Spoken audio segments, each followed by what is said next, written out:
That was cool. You disrespectful, bro. That was cool. I'm gonna tell you why. So first that was off, cool. First off, What? Boog, you take more selfies than any nigga I know. That wasn't a selfie. Nah, you was over there doing like a video selfie. I was showing somebody that what we were doing. Oh, I was trying to prove to where you at. No, I was trying to prove. Well, actually, I was making a funny thing so we could promote ourselves. Thanks for telling the whole secret.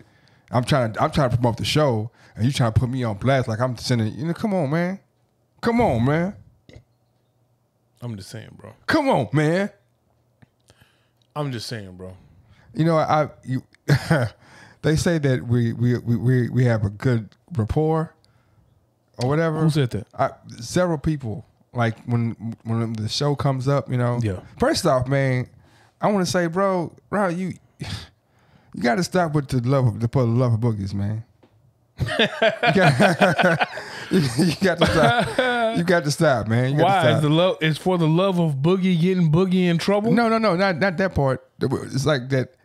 Everybody that I talk to at the show thinks that I'm really trying to find love out here. Like I'm trying to find my guy love, bro. I'm telling you, I feel bad when you leave here, and I know you're going home to a cold bed. My bed is warm. You don't have no female in it to warm you up at night, bro. Cuddle with you. Mm-hmm. You can't run your hands through her hair. I know you want to sometimes, bro, and you don't have that at home. I'm trying to get that for you. I can get a wig so I can put my hands through my own hair, bro. No, man. I ain't talking about when you get your male units. Pause. Never had a male unit. You said it was a unit. Male unit? Yeah, it was a unit. But it wasn't a male. It was a unit. It wasn't a male unit. It was a man wig. That's what you had. No. You had the shit where a nigga cover up your bald spot with the Yaki number 2, and then blend it in like it's your real hair, like give you a taper. I didn't have waves. I had. You just had like just Brillo. I had hair like my hair. Brillo pad. I had soft curly hair. Your hair is not soft and curly, bro. First off, how would you know? Because you from Africa. That means soft and curly. No, nah. Like urethrians, is that how you say it? Urethra is urethria. Urethra is the crevice inside of a girl's vagina. The urethra. Somebody, you know what I'm saying, bro. I saw Coming to America, juices and berries, bro. That's what you got. Yeah, it makes it soft, man. The juices and the berries do. Pow, bang, pow, pow, boom. That's the best shot. You are now listening to podcasting at its finest. Boom. Young James Boogie is hating because I refuse to play Donda. This is 16 Shots Podcast with AR Dub, the real music lover, and Young James Boogie, the music hating connoisseur.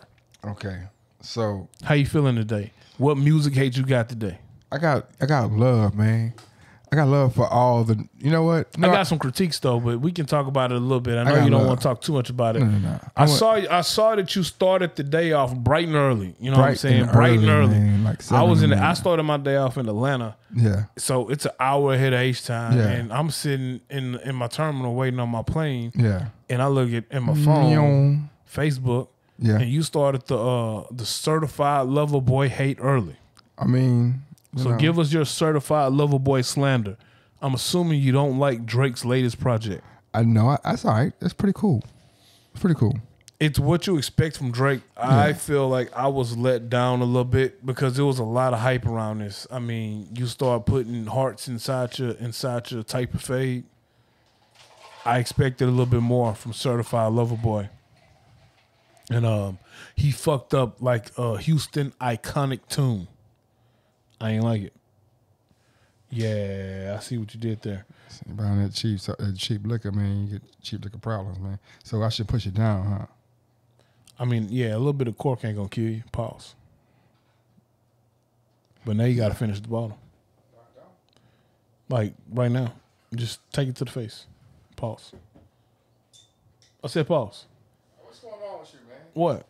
What's going on with you, man? I said pause. I know, but just because you say pause, it's like, you can't be like, I'll suck your dick, pause. No, whoa, man. Whoa. Okay. Time out. I said nothing near that severity. But I'm just saying, like, just because you say pause doesn't. But I said nothing near that severity. I mean, and look, if you can say anything as gay as you want it to be, as long as you say pause within the appropriate time, It's not gay. So I can say anything I want to say that's gay. Hold up. Forget that part. Skip that. Man, they got the show, bro. They got the show. Oh, hold on. We just can't skip over the music. No, but this is very important, bro. This is very important. I mean, it is, but the music is very important because you have some strong opinions. We can come back to music, man. No. I want to get I want to hear the same strong opinions you had earlier today. It's not gonna change, bro. But I have to tell about the show, man. Because I know you've never seen the show. We have both heard. I've got complaints that we got to stop jumping all over the place. Okay, but I'm gonna come back to that. But I want you to come back. I have to talk about the show, bro. This is a show, man, that you've never seen it before. Fine, talk about your show. Bro, it's on the Discovery Channel. I've probably seen it before. You know, I fuck with Discovery. The Rainies. You know about the Rainies? No, I don't know. Okay, so it's these two white guys. Pause. These two white guys? Pause. Because I don't know where the story goes. It's these two Caucasians. Pause. I still don't know where the story goes. And their sister or their they smashing their sister. And they go out and they fix homesteads, right? So, is it like it's like cabinets, right? Cabins. They people who live in the woods. Yeah, it's like cabins. Yeah, I've seen this before. Not necessarily cabins, but I've seen this before. Okay, so they found a black family in Alabama who had got flooded by Katrina and got flooded by somewhere else in Mississippi, and they're living off the grid. Everybody they messing with is living off the grid. I've definitely seen this before. Okay, and so whatever happened, but there are certain things that happen in the black family that aren't really discussed outside the black family. When the white family, white people come in, they don't really get it. And sometimes they never get it until like they go home. But, oh boy. So it was a family of 6. It was the mom, the dad, the sister, the sister, the brother, and the brother. When you say the sister and the sister, like, so it's the mom and the dad. Yeah. And then like the mom's sister? No, the mom's daughters. Oh, so it's the mom and the dad and the kids. And two sisters, two brothers, right? Okay, all right. 19, 16, and boys is 23 and 16. And they all live off the grid in Alabama? Yes. Okay. Okay, and so 17 and 23 the boys, 16 and 19 the girls, right? And so what the white people didn't understand was that if you have a family member that is special needs, however you want to say it, not functioning on their proper mental capacity level for their age, we don't come out and tell you, hey, Junior, whatever. We just pretend like Junior is just like, we ignore that Junior got on, pantyhose over his pants and that, like we ignore it. So they try to reason with a Junior, and obviously none of the cast, it had to been an all white, like filming crew, and because they didn't understand that Junior was kind of slow. So they're like, well, I want to get Junior into something he likes. And what did Junior say? I like to shoot. You know what I'm saying? I'm like, oh, they put a kid on a gun? You know what I'm saying? And oh man, it's like 17 different things that happened. But it's like, the show is not important. The show is important, but the most important thing about it is that white folks have no idea how black people function. I can agree with that. Like they be just lost, and we get mad at them, but then we have no idea how white folks function. We assume some stuff about them too that we probably dead wrong. I feel like I learned how white people function by watching Game of Thrones. I feel like Game of Thrones was a direct playbook of how the white culture interacts. Like we kill each other at weddings. Yeah, like yeah, they really do. Like they will backstab the shit out of you to get ahead. And we will also band together. We will put our backstabbing aside, band together to keep somebody else down and out. That's racist. Okay, so what's racist? Everything you just said. But how's everything I said racist and nothing you just said is not racist? I said because it's not racist when I said it. No, I'm saying that white people have no idea how the interactions go in a black family, and black people have no idea how the interactions act inside of unless you watch Game of Thrones. Oh, well, nah. I would say Family Ties is more of an accurate. Nah, Game of Thrones is probably more accurate, bro. Khaleesi. So you got think about it. Think about it. Game of Thrones, you got incest. Okay. You got that's racist. What? And keep going. Well, the incest is because they wanted pure blood kings and queens. Keep going. How is that racist? That was a thing. Continue with your toxic racism to me. You got incest. You have politicking. You have backstabbing. Racist. You have greed. Prejudice. You have entrapment. Racist. And slavery. Not so racist. I think that encompasses the white experience. To all my not 2021. Well, but just if you had to open up a history book and look at, Well, I'm getting back to Donda and Drake, but I want to say that the hard part about talking about white people with black people is that black people, you can't really ask a black person to divine a white person, and you're gonna get like this super crazy description. Because that's not true. What is white person? Ask me. Okay, what's white person? Just a regular human being like me and you. There's no difference besides the pigmentation of our skin. We're all human beings and should be treated as such. No, but what? I don't see color when I'm dealing with my fellow man. No. But what? If I say you're a black person, I am a person of African descent. Okay, you're not black is a color. You're not a white person. I am a man of African descent. If you're not a man of white Caucasian blood, my lineage does not come from the Caucasus Mountains. No. Okay, so what is a person? How do you describe a person that has lineage from the Caucasus Mountains? As I describe them, how their character dictates. So like I was saying, when you ask a black person what a white person is, they'll be like, "Oh, him right there." But if you're like, "Nah, he's Jewish," but he's still white. Okay, when you're talking about him over there, nah, he Russian. But he's still you can white. say the same thing for black people though. I know. You can say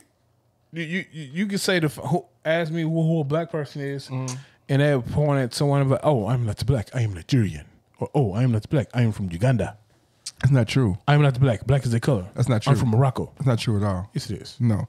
Black people in Nigeria, black people in Uganda refer to themselves as black too. Hey, man, I'm just telling you what I've been told in my life. They lied to you. All I'm saying is that... It was your partners. Bruh, I'm saying that South Africans refer to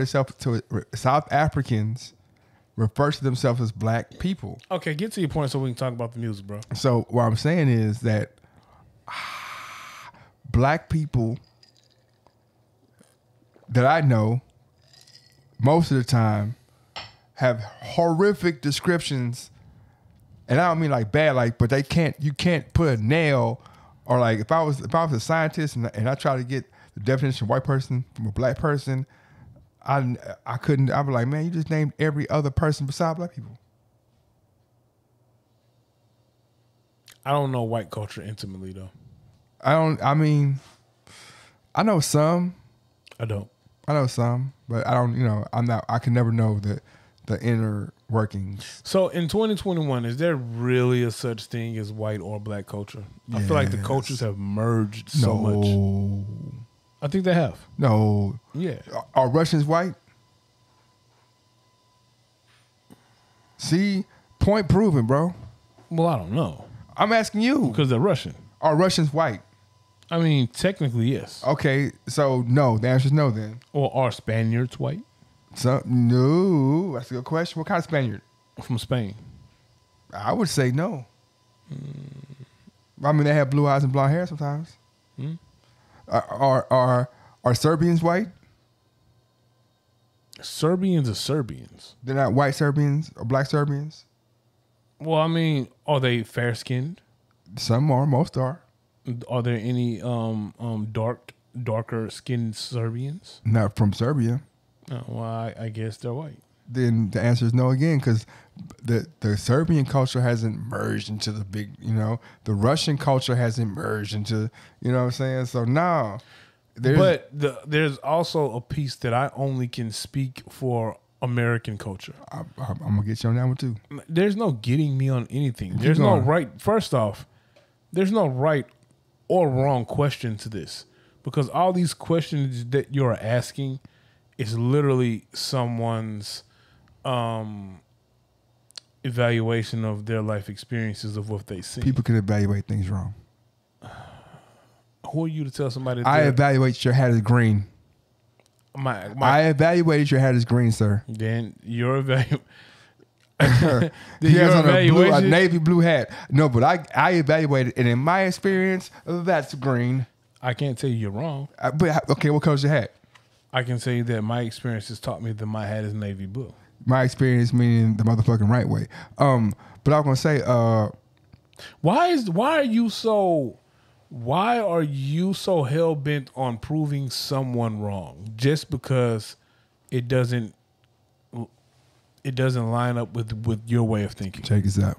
So one day, no. I'm gonna tell you why. I'm gonna tell you why. I'm gonna tell you why. I don't want to hear one of your. I don't want to hear one of your bullshit stories. You asked me a question. You're right. I did. And then you want me to respond in the way that you want to hear it, or the way that I want to tell you. You are correct. Respond in the bullshit way you want to. Absolutely. I didn't put a connotation you right, on your bad. question. I shouldn't have said that. Respond in the way you would like to respond. Okay, so a long time ago, I was in the 4th grade. Yeah, I was in 4th grade. I was like, what, 76? Yeah, like 90-something. Not right? 76. And so we had a ceremony at the end of the year, and they were giving out, back then certificates mean nothing because everybody didn't get one. You know what I'm saying? If you got a certificate, you had did something. Like, man, you got a whole certificate. You got a certificate. And get to the point. People was in the background, man, he ain't never got a certificate, man. Can you get to the point They be giving me like a piece. Hold up, like you had levels. Hold up. Can you get to the point? I'm gonna tell you, you had pieces of paper you would get that was like, oh, that's just laminated paper. So you got in a piece of paper that said you were the king of opinion? I got a certificate, right? So they were doing who had got the and it wasn't from the school. It was another outside entity. They was like, oh, he did so well on his test scores or whatever. He had the highest in the region or something like that, right? Whatever. And it was I had the highest boy. Well, in the school, okay. I had the highest boys, and somebody had the highest girls. So we was like, yeah, you know what I'm saying? Everybody know we the smartest. We the 2 smartest. We gonna get to marry. We gonna have a bunch of kids together. They gonna be geniuses. That was the thinking, right? Your school was wrong because they should have been gender fluid. So it shouldn't have been the highest male or female. It just should have been the highest student. What if it was 2 males? Then it was just the highest students. So you think the females wouldn't feel like, well, how come it's always 2 males? Well, they want equality so much. They want to be judged on the same fair. Hold up, sir. Hold up, sir. They, as in the females. They. Can you get to the point? Can you get to the point where you explain to us why you feel like you are the opinion police? I didn't say that either. But okay, so then I was like, okay, so then me and her, and we were so happy, man. We had I had a shirt with a tie. Way too much tequila for this story. And I had I had my slacks on, and I had my hair combed back because it's like 90 something. You ain't had no hair. So and she had poofy hair. Her name. Man, get to the point. Her name was Donetta Rose. Get to the point, right, man. I've been drinking way too much tequila for this bullshit ass story. Let me finish. So that we were so happy. So we thought it was over. We thought like, yeah, the point proven. Me and her, the 2 smartest people in the whole goddamn world. Shout out to whatever. I see you still feel that way. And then they came back and was like, well, we have another award too for the highest grade point average. Oh, you know what I'm saying? And then this dude named, what does this I ain't gonna say the dude name. I'm gonna tell you, man. I'm gonna tell you. No, just tell me. I'm telling you. No, I don't want to hear the rest of the story. It's almost over. It's the end. So this dude named came up and he had the award. Oh, is that his name, or you too scared to say his name? I don't want to embarrass him or say that whatever because I'm. Oh, so he already put hands and feet on you. If I say what I want to say about him, say what you want to say. Don't be scared. I'm not scared. I'm respectful. How you gonna tell me this bullshit ass story, and when it gets to the good part, you don't want to say the nigga name?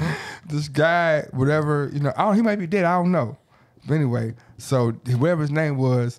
And he had like a 100-point average, but he was in the class where everybody like he was in the bad class. He was the only guy who did his work in a bad class. So of course on the curve, like what I'm saying, like so they didn't have like homework every day like we did. It don't matter. It don't matter. He hit the metric. Our class, we had homework every day. Plus and so what I'm saying, and on the test scores, he wasn't in the top 10 percentile. You know what I'm saying? So you mad at him because he hit a metric? And you feel like there was some bullshit. So we like, how come he got that high? Me and her were like, well, how you ain't even in the top 10 percentile in the standard test that the state give, but in the school you 100 something, you got better grades than me and her, man. Like it's because you in that easy class, so we kind of hated on him. And so that today I realized there is a right and a wrong, man. What? Yeah, man. You did all of that to tell us that there is a right or wrong, which we know there is a such thing of right or wrong. Yeah, man. But if I say, hey, man, this Benny the Butcher album art is fire. That's an opinion. And you say, man, this Benny the Butcher album work is trash. Yeah. I can't say you're wrong.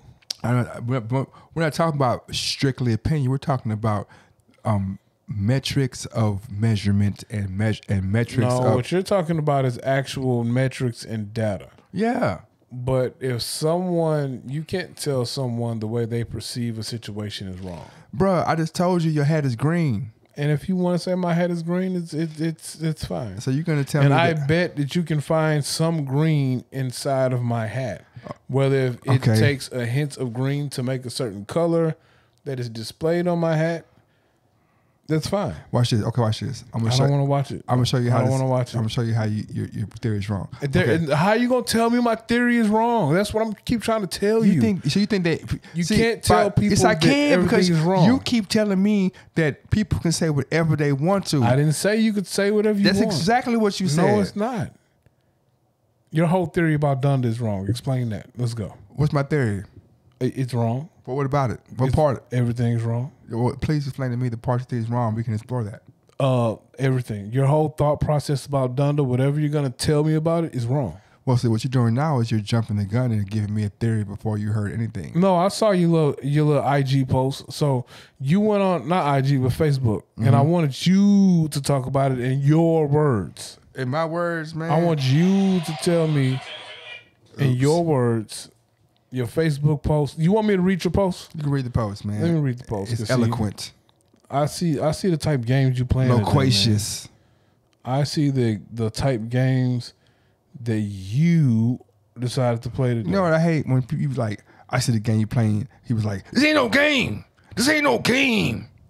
Maybe you. This ain't no game, sucker.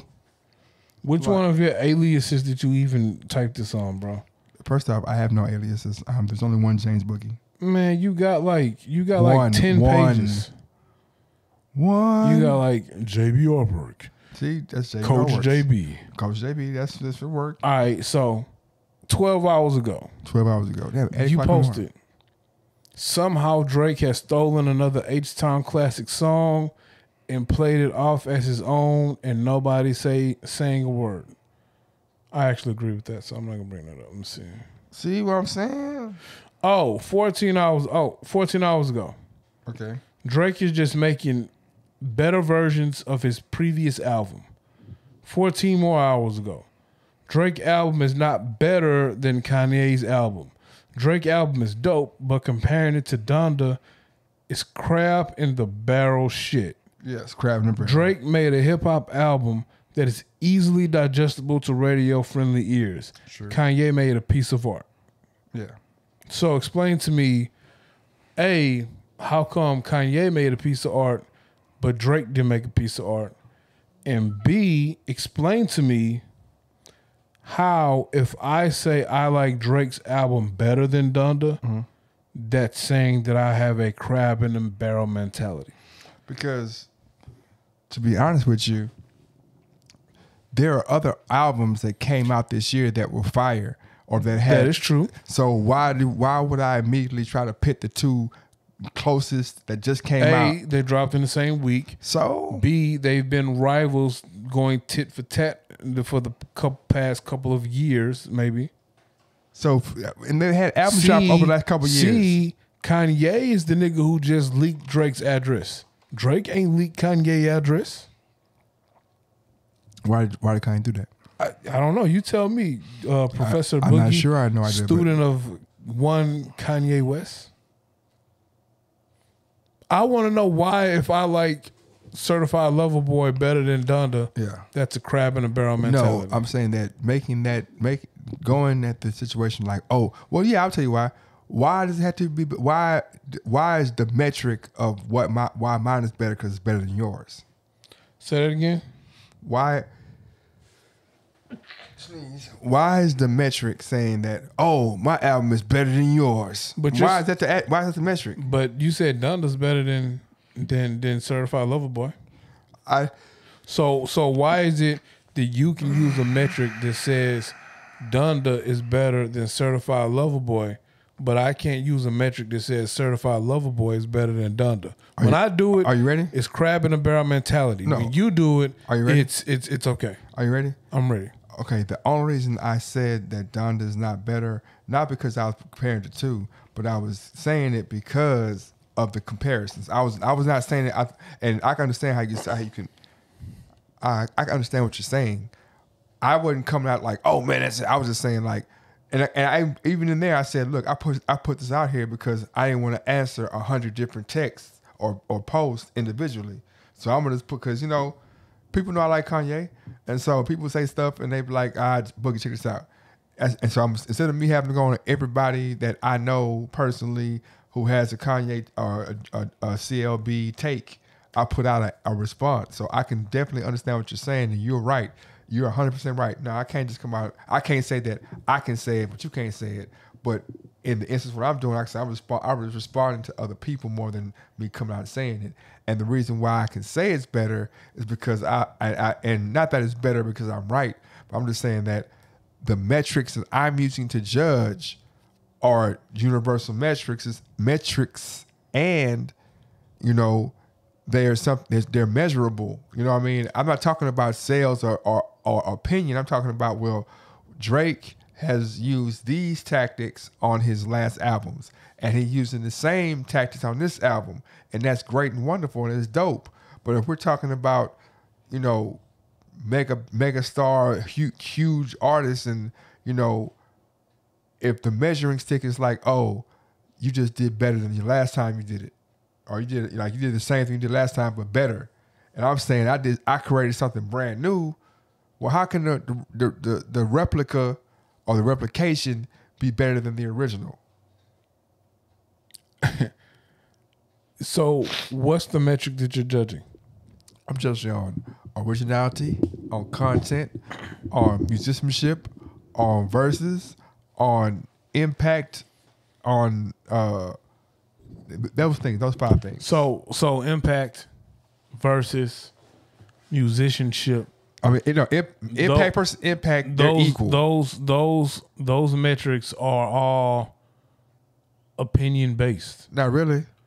If I'm going by bars, explain to me how you measure that metric without it being someone's opinion or someone's. You said musicianship, and if you want this, but let's say we can go bars. If we're talking about you said bars too, though, right? You said verses. I said verses. So verses are bars, right? Okay, but okay, we can go bars. Let's say bars. If we talk about bars, if your rhyme scheme is A B A B A B A B, even though it might be some dope A B A B A B's, and mine is A B C A B C A B C A B C, you're saying that, and mine is dope too, then I gotta be like, well, even though we both dope, like there has to be like, and it's not even better like yours is whack. I'm just saying that there was more skill involved, and that's probably maybe that's better. But that in itself is just an example of your interpretation of it. So your interpretation of, let's say, Kanye, and I'm just using this example, Kanye's bars being more intricate is just your interpretation of it. And I can say, well, nah, actually Drake's is even better. How would you prove using the metric of what would your metrics be to compare it? So there isn't a universal metric to compare it because it's going to be wordplay, it's going to be cleverness, it's going to be rhymability, it's going to be replayability for me, it's going to be how that rapper gets in whatever pocket they get in when it pertains to working the beat. Okay. All of that. But all of that also can be my interpretation of it. So my interpretation of a great pocket that a rapper has on a track is one thing. You can totally hate the flow. I might love the flow. So who's wrong and who's right? You can't because it's interpretation based. But I think so. I can't tell you that you're wrong. If you told me that when Kanye raps on a beat, he finds the pocket and he kills the beat, and he does it better than any rapper alive. Yeah, but you can tell me that doesn't make it fact. That's your interpretation, your opinion. Yeah, but then but I think you're mixing up because there's a opinion that I'm not arguing anyone's opinion, and that's what I keep making clear. And I know it's difficult sometimes. No, I know you're not. Yeah. But my question is, you came on here a week or two ago, and we both said actually it was earlier this week. See what I'm saying? You don't know what time. You don't know what days it is, man. You be going back to back on the West. Keep going. You done? I'm done. I was correcting myself, and I said actually it was earlier this week on a pod that has not been released yet. Oh, secret pod. But you did your cutting me off. It's normal. Well, we talked about this, and my whole thing is everything that you said about why people were criticizing or had a negative critique of Donda, and you felt offended by it. Yeah, you're doing the same thing to Certified Lover Boy, just to say Donda's better. No, okay. What I'm saying, this is what I'm saying. I think that where you're finding the issue or I'm trying to cut off that at the I'm like, no, I'm not saying that anything is wrong with either project, but I'm saying they're different types of projects. And like I keep saying, like Drake's album is not better than Kanye album. Drake album is dope, but comparing it to Donda is a crab in a barrel shit. Yeah. That's your opinion. Yes. How can you say if somebody compares Certified Lover Boy to Donda and says, you know what, Certified Lover Boy is better? How is that a crab in a barrel mentality? That's what I'm saying. So if we're comparing things, if I'm comparing, it's like what literally they're trying to compare liquor to soda. To me, you know what I mean? And that's what I'm saying. Like, and my basis of saying that is saying that look, Donda and CLB are not in the same genre of music. So how are we comparing them? Why are we comparing them? Just because me and him don't get along or we had and sometimes he raps, sometimes I rap, and sometimes he sing, I sing. But look, I also do this gospel stuff over here. I also open up these avenues of music over here. That's not what he does. He does the same thing over and over at a very high clip in a great way. But we're not the same, so why are you comparing us? And the comparing us is crab in the barrel, because it's like, look, both of these cats up here. So the only way we could bring either one down is to put them against each other. So if they drop, all right, and this is my other piece. How can we take normal competitiveness and now we want to make it crab in the barrel mentality? So there's no such thing as competitiveness. But that's not competitive. Like, they dropped in the same week, bro. So Drake talking about, yeah, your pool nice, but mine bigger. Yeezy dropping this man address. Yeezy winning and putting. Yeezy had bars from Yeezy winning sick Pusha T on him. No, Yeezy had bars in his album just now for Drake, but people didn't listen to him. That's why. Who said that? Listen to him. Okay, how many memes have you seen with Kanye Kanye that jabs at Drake. I don't be on social media like that. But I know you've seen Drake jabs at Kanye. I have not, to be honest with you. I haven't seen any Drake. So how did you jabs hear? at Kanye. How did you know about the jabs that Drake had? I heard the song. So in the song, he said, "Your pool is nice, but mine is bigger." So how many times have you heard? If you listen to Kanye album, did you hear the jabs he had at Drake? I haven't listened to the entire album. What I'm saying is, you're not gonna unless you're looking for them, you're not gonna find them because the jabs are. How about this? Let me skip that. Did you hear Jay-Z verse on Drake album? On Drake or Drake? Drake. On Drake's album? I haven't listened to Donda or Certified Lover Boy in its entirety because it's too much music for me to digest at once. I agree. That's another thing about it. But so, and for the record, I'm not saying off of the one listen I've heard on both albums, I'm not saying that one is better than the other. I think they're both good pieces of work or projects that the artists have put out. I think Kanye West put out something that is in line with what he's been putting out for the last couple of projects. And Drake has put out what he has been putting out consistently. So they both have put out a project that is consistent to what they have been doing. So it's both the norm for what they've been doing. So I disagree. How you disagree? What has Kanye West been putting out the last couple of projects? What was the last project? The last project was Jesus is King. Okay. It was a gospel What was album. one before that? It wasn't Jesus. It was Life of Pablo. No. Like the project? Yeah. Oh, no. It was the one where he did the album cover on the plane. I forgot the name of it, though. It was Ye. Yeah, he did the album cover on the plane, bro. Yes, it is. He did it? No, the album cover is a Sierra background. It's not. Bro, the whole thing was because I remember Kim Kardashian was like, oh, he did that on the plane. He approved that on the plane. That's what I'm talking about. Okay, well, anyway, it was Ye. So the difference between Ye, Jesus is King, and this album, are these albums similar in any way?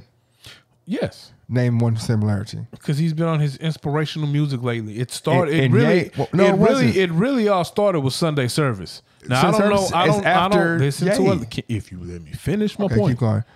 What I was trying to say is, I don't remember how much online Ye was with Sunday service, but I know at least before COVID, Ye has been on this inspirational rap music type situation with Sunday service. But you're going off the break. Jesus is King. You're going off. And now Donda. You're going off. I'm going off what? Let me say, the last three projects were Ye, Jesus King, and Donda. Ye, Jesus King, and Donda, sonically, visually, content-wise, are all three different albums. Of course, they're all three different albums. Three different. Are they not on the same line? No. Why not? Ye, what was Jesus is King? Jesus King was a gospel album. What is Donda? Donda is a pop album. You just told me that Donda was a gospel album. We sat here and talked about the notable gospel rappers. You brought up Lecrae.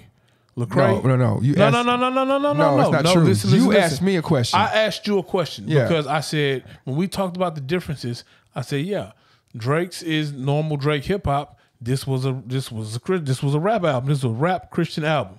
You agreed to that. And then I said, yeah, he's winning because he found the new lane.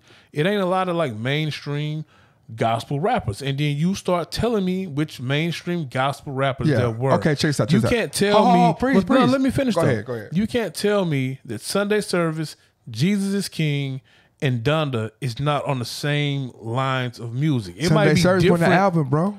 The albums were Ye. You're not listening to what I'm saying. The last three projects were Ye, Jesus is King, and Donda.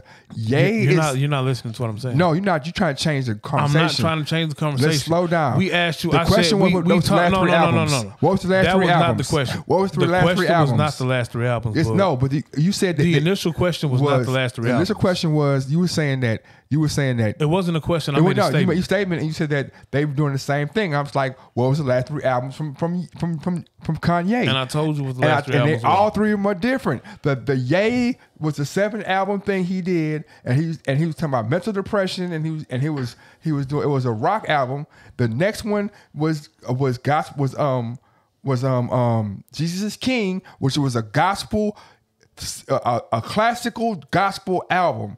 Like Ye and Jesus is King are totally different, bro. That's not a Kanye fan speaking. That's from any person who's like, this one has a choir in every song and he's singing hymns. This one over here, he has drums and guitars. This one over here is a pop album. 3 different albums. Can I ask you a question? Yes, sir. Is it all inspirational music? No. It's not? Bro, name 2 songs from Ye. I can't name off. That's what I'm saying. So you trying to tell me what it is, and I'm telling you what it is. So let me ask you a question. Yes, sir. It's not inspirational music? No. What is? Listen to what I'm saying. No. Listen to what I'm saying. You don't want to listen to what I'm saying? I know I'm listening, yes. Because you told me no already before No, I spoke. I'm saying no. You said no before I even spoke. I was saying no to the thing before, but keep going. So when he talked about mental depression and what else? He talked about mental depression. He talked about his life with Kim. He talked about was that or was that not inspirational? It's just a no. No. Okay, great. So then you move to Sunday Service Projects. I understand it's not a album. So don't we talk about it then? No, we're gonna talk about How? it. Because if you let me finish, this is how he started and got on his path of his inspirational music even more with Sunday Service. Because Sunday Service, he had an actual gospel choir and they were doing inspirational music. Yes or no? To the point where he among took, other things. listen Yes. to what I'm saying. Yeah. To the point that he took Sunday Service to Coachella. Is that correct? Yes or no? Yeah. All right. Okay. So then off of the back of Sunday Service, he drops what? Jesus is King. Jesus is King. Oh. Now, Hold on. No, listen to what I'm saying. Hold on. But let me get here. I'm trying to get to a point. Okay. Keep going. Some have said Yeah. that the leaked album that we didn't get was him working on Donda, which was songs that didn't make it on Jesus is King. Did he revamp and put on Donda? I would say no. But that's the fact. That's what has been said. No, I'm saying the fact is that the Yandi album that you're trying to speak of, I can play it for you, and you can find the songs on none of them. Oh wait, those songs are on Jesus is King 1, because the first Jesus is King. No. Those songs were on a different album. Did you not just hear me say some of them were songs that didn't make Jesus is King? I said they didn't make the project. He Hold still on. had them in the tuck. Yeah, so that didn't do anything. All I'm saying is they're on the same type of line and progression. I'm not saying Okay. that Jesus is King and Donda is the exact same album. They're totally But I different. do think Donda is a continuation and an evolution of Jesus is King. Okay, I have to put it in something right here. Now, I was wrong. Kanye's last 3 albums, it was Donda. Before he dropped the album in I want to say February or what's that? March of this year. That was a classical album. It's a classical album. I mean, classical like violins, Adobes. It was an 8-song classical album, and everybody talked noise like, "What is Kanye dropping?" Then before that was this Jesus is King 2 and 1, and then it was Ye. So you have a classical album, you have a gospel album, you have Ye, and you have Donda. Now saying that they're Donda's all not pop though. what? How is not pop? Donda is more gospel and inspirational than anything else. How so? Matter of fact, to the point where Donda has been categorized as a gospel album.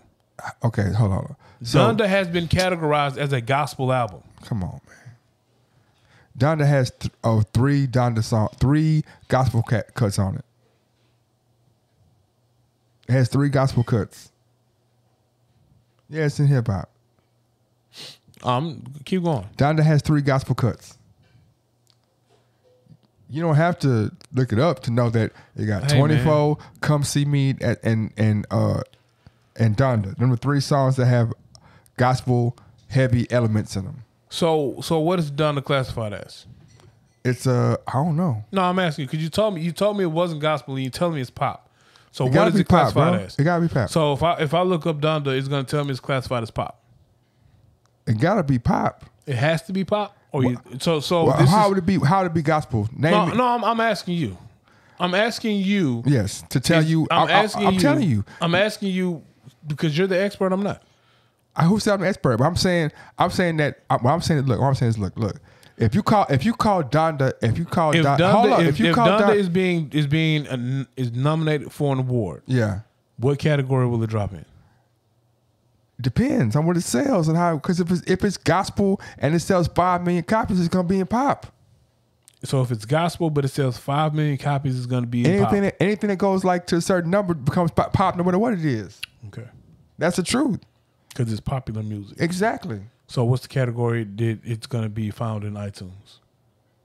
What they got to do anything? I'm asking you. Because you told me it's pop. I don't have iTunes. I don't know. But you told me it's pop. It's very So much if I go to the record store and I go find, I'm looking for Donda, where should I start? Should I start in hip hop?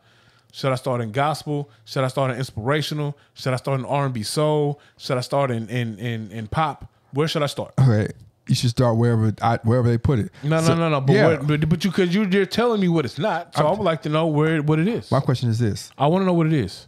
I would say it's pop album. It's R&B soul, but go ahead. So okay, it might be that too. No, it is that. That's the fact. It's R&B soul. Well, okay, I would say, but my question is, calling it R&B soul or calling it pop or calling it anything. The wrong reason I said pop because I know it's gonna do silly numbers and it's gonna become pop. But also like, okay, does it have the majority? What's the majority of songs? What are they? Because like if Cyndi Lauper has an album and she has Young Thug on it, the majority of songs are melodic, rhythmic songs. That's the majority of the songs. Oh, that's what I'm saying. With rappers on it. It got. But you also have inspirational pieces to the song. He talks about God a lot in the song. I'm saying, so does Kevin Gates, man. And that's fine. Is Kevin Gates gospel? To some, it might be. It all depends on how you perceive it. And we keep saying all depends, and that's what I'm saying. Like, this is what I'm about right and wrong. But the problem is this, though. This is the problem, because it ain't no right or wrong. And this is the problem. The problem is this. The problem is, I told you, that Kanye's last couple of projects, whether it's 2, 3, 4, however you want to go, it is a evolution of a certain idea. And it's the same idea, and it's evolved. But I'm gonna tell you something, but you wrong, bro. How am I wrong? Because Kanye himself said, like, you're wrong. You're in this instance, you're wrong. I'm wrong. Okay. I'm gonna tell you why you're wrong. Right, because tell me why I'm wrong. The evolution started with Saint Pablo, because he came out and was like, man, I thought when he came out with Ye in that package, he was like, man, I thought Saint Pablo was gospel music. Boy, how wrong was I? His whole idea with the Saint Pablo project was to turn towards God. It didn't have the same amount of God songs on there, but the very first song was what? Ultralight Beam, him in the church and what's called. And what was the end goal? What was he trying to do? He was moving towards getting to a Christian-based music. So from if you're saying from Saint Pablo to Donda, is that not an example of me having a goal and an idea and my music evolving from that idea to what it is now, which is the same goal and idea, and each album has been a step in an evolution of the same idea that I wanted to get to? Yes or no? No. Okay, well, tell me why then. Tell me why it's not. It's not because, well, it's a trick question. It's not a trick question. Kind of, because I'm saying like. Because it is. But I'm saying. And that's all I said. No, what I'm saying is they're different though. They're totally different. No. No one debated the different. No one debated that the projects were different. That's all I'm saying. They're different. That's all I'm saying. Fine. Okay, no one debated that. If we agree on that, then. But you told me I was wrong. No. If we agree they're different. You told me. Okay. I was wrong. Yeah. For what? Because I said it's an evolution of the same idea. Okay. It's inspirational music. It's gospel music. Okay, cool. Because he called it that. Okay, cool. He's been calling it gospel music for a long time. Okay, but it wasn't always gospel. He's been calling it gospel. So watch this. If you want to be buck about it, he was calling Yeezy gospel. Okay, watch this though. That's really when it started. Okay, watch this. So Yeezus. Yeah, so we're saying that, right? But Yeezus is totally different from. Let me finish. You cut me off. You cut me off. Now you cut me off.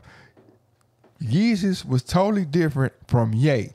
And what the whole thing was coming from, I'm saying that Drake's "Thank Me Now," you can thank me now or thank me later is no different from this project. They're the same project with better or enhanced. It's the same project. There's no difference. You don't listen to Drake in 2008 and be like, man, he sure was different then. he sure wasn't doing this back then. That's not true. There's been an evolution of Drake since then. What did Drake do on comeback season that he ain't done on this album? The content itself is probably different. No, I asked you, what did he do The fact that different? Drake is singing more now than he was then is a little different. Why are we singing different? He's just singing more. Some of the album I listened to, it was trash. It was like it was a concerted effort to link every song together. Which album? Certified Lover Boy. I wouldn't say it's trash. It was a good album. Who said it was trash? No one said it was trash. I didn't say it was literally trash. just said the album I listened to was trash. That's not what I said. What'd you say? I said the album I listened to was a evolution of 2008, and he made a concerted effort to link songs together, and he had a lot of singing, more singing than he normally has in a song in an album. That's what I said. Man, you know it's recorded, right? Yes. You know that when you go back and listen to this with 52 minutes in. No, my personal opinion of the song was, if you listen to what I said, was trash when it came to the hype that we got. It was so much hype behind Certified Lover Boy, and to me, it was a little bit of a letdown when I actually heard half the damn album. I think I heard like 17 songs. And to me, the 17 songs was more That's about that him. word of the math right there. That's that word of the math. That 17 is half of 21. Look, out of the 17, there was some skipping involved. So what I'm saying is a lot of it is him addressing stuff, haters and all that other Drake bullshit. go hard, but I'm saying like I'm not trying to cut you off, or I'm not trying to disagree. But that's his thing though. It's the same. That's his thing. That's what I'm trying to say. What's Kanye thing? Get inspirational music. That's his thing. Okay. So was Yeezus inspirational music? Some of it was. It was informative and inspirational a little bit too. Yeezus? Yeah, it was a little bit. He had a song called Black Skinhead, bro. That's what I'm saying. That's informative. Or am I? That's what I'm saying. Like you can. I think sometimes you try to push your point so far, you have to have a conflicting point about it. No, bro. What you trying to talk about the content of a song, and what I'm saying is we're talking about the totality of the project, like the concept of the song. You can't, bro. What more can you sing about, man? It's not a bunch of stuff. We're human beings. We all have the same experience, the different ways. But what I'm saying is the totality, the motion, the spectrum of the album. Yeezus was not what you would expect or what you've heard from a hip hop artist. It was different. It was guitars. It was different. Look. If you want to say this. Musically wise, when it comes to music, that's what I'm talking like about. Instrumentation. When I say music, I mean like the actual composing of the music part. The direction of the album? No, just the music part. The music if we're part. talking about musically, yes. The composing of the horns and the hi-hats and all of that bullshit. And I'm not saying bullshit like it's bullshit. No, I'm just saying all of that. Yeah. Yes, Donda is gonna watch anything that gets dropped because it's Kanye West. He's a producer. Yes. He's meticulous about his shit. Yes. He's an artist with artistry when it comes to that. And now listen to what I'm saying. And the grouping of people that go on with that. Listen to what I'm saying. Go ahead. If it's just bars, yeah. Well, no. I would rather hear other people rap over those beats. So who would you rap? Tell me whose verse. And we've gone too far on these two albums, but what verse on Donda? But I'm saying you ain't listen like I said, but how you know? You tell me. You told me. No, I want you to ask me what you've been asking. What verse on Donda did you say, man? This verse didn't go hard. The verse with I'm not gonna say it didn't go hard, but I'm saying I would rather hear West Side Gun, Conway and Benny, opposed to West Side Gun, Conway and Ye. But Ye out-rapped both Kanye and Ye had a more intricate, more. That's your opinion. Hold on. I'm saying that's your opinion. Yeah, you're right. But Ye's bars. That's your opinion. No. I'm questioning. Listen. Ye's bars. Your opinion. Ye's bars were at a higher level than Kanye and then West Side on that song. That's your opinion. I'm saying Your opinion. Okay, and my opinion So is it's not fact. No, my opinion is backed up by. No, it's not. I'm It's gonna not- tell you it's why. not- it's not facts. I can tell you what I'm saying. The reason why you say the reason why I can say it's a fact or I can make a fact. It's not a is 'cause fact. It's your opinion. Why? Because you say so. No, well, why is your opinion? I'm about to tell you. Why is your opinion that Kanye West bars are better than the other two rappers a fact? I'm about to tell you why. Because what they did, what Conway and what Westside did was around God, was Squad and Fraud, and they had a very simple, not bad, but a very simple verse. Kanye had double entendres. He played with the bars. He did way more in his verse than they did. Their verses weren't bad, but to come and be like I'm not saying like the opinion. The only opinion that is swayed that could sway it is preference. But we're talking about the technicality and the musicianship of the bars. Like, nah, bro, ain't no way. How could you say that? I flushed it down the toilet before they got here. Praise God. It's a harder verse than I don't do commercials because they too commercial. Like, come on, bro. Like, it's like I said, you cannot compare a Picasso to a comic book. Comic books are dope, though. They're super dope, and they fun, and they have great artistry in them. But that's a Picasso, bro, and it's a different level. It's a different thought. It's a different level of thinking. That Who wrote it? Kanye. Kanye wrote his own verse. Prove he didn't. I'm asking who wrote it. It says Kanye on the what's called. So your opinion has turned fact because you like Kanye West's verse over West Side Gun or Conway's. No, and I heard what you just said. You told me the rhyme scheme and all of that for you is what made it better.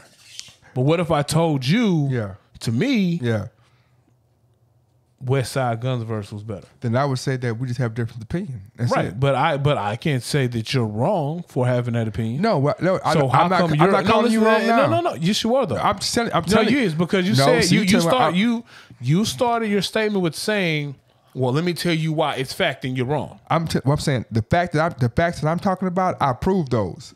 Now we talking about the opinion. Well, hold on, time out. You didn't let me prove my facts. So my facts with saying that West Side Gun's verse is better than Kanye's because it's more relatable to me and the experience that I've seen growing up. I've seen these experiences of people taking penitentiary chances to make a better life for their family. Okay. And being stand-up man about it. Okay. Standing on there, avoiding the jail time, and now finding another avenue to make even more money to take care of their family and others. Yeah. And being proud about being able to do it and overcome some adversity in the process. Okay. That's what he rapped about. Yeah. Okay. So Kanye West couldn't give me those type of intricate bars. Are you sure? Because that ain't the adversity that he rapped about. Okay, watch this. You're 100% correct. But what I'm saying is you did put the caveat before you got even deeper into that. It's your personal preference. But your personal preference is with Kanye though. No, I'm saying, well, I'm telling you that my explanation was not on the personal because it was. No, it's not. Let me finish. All I'm saying is I understand that me and you can have a different personal preference, and at that point now I'm not debating you about what you like better because you can like. I'm agreeing with you. You can like whatever you want to, but I am debating you, saying like, hold up now, you can't say it's better for a technical reason. You can't say if you say my preference. Okay, well then ain't no it can't be argument. But if we talk about the technical aspects of the song, the rhyme scheme, the rhyme pattern, the different places the song went. You just described it as very specific to, or the way you can relate to it. What I'm saying is that this verse can relate to more people than just that. It speaks to both sides, the gangster on the street and the person who's it speaks to the CEO. It speaks to more people. So because yours relate. One time out. Who said West Side Gun's verse isn't relatable with more people than just people from? Because there are people who've never flushed dope before. That's why. Yeah, but there are people who've overcome adversity though. But there's people who never flushed So dope they might before. not have flushed dope, but they might have did some other crooked shit they weren't supposed to be doing. So, right? but if I say I don't fuck with, hold up, if I say I don't mess around with dope, and you have around by dope, you think that it's a bigger chance of me relating to your song to somebody who doesn't talk about? Did you listen to the song, sir? 100 times. Every bar wasn't about dope with Westside Gun and Conway. But every bar that Kanye said wasn't about one thing either. So that's what I'm saying. So really, how can you say one is better than the other? Okay, so if we're saying, come on, that's a crazy. It's not crazy. Bro. No. Time out. If we're saying all three verses were versatile enough, where the drug dealer and the white collar crime person can listen to it. That's what you're saying. That's not what I'm saying. But that's what I'm saying. That's not what I'm saying. But you just told me that Kanye has versatile verses, right? I said Kanye's verse was versatile because it didn't specifically speak to one type of people, whereas it can be said because of the content of Westside's verse that he's specifically speaking to people who had a certain experience or know about. Like if I ain't never slang no dope or cared about expensive clothes, then why am I caring about me being able to get a Hermes? Or like some of the things you're talking about they're not relevant to me.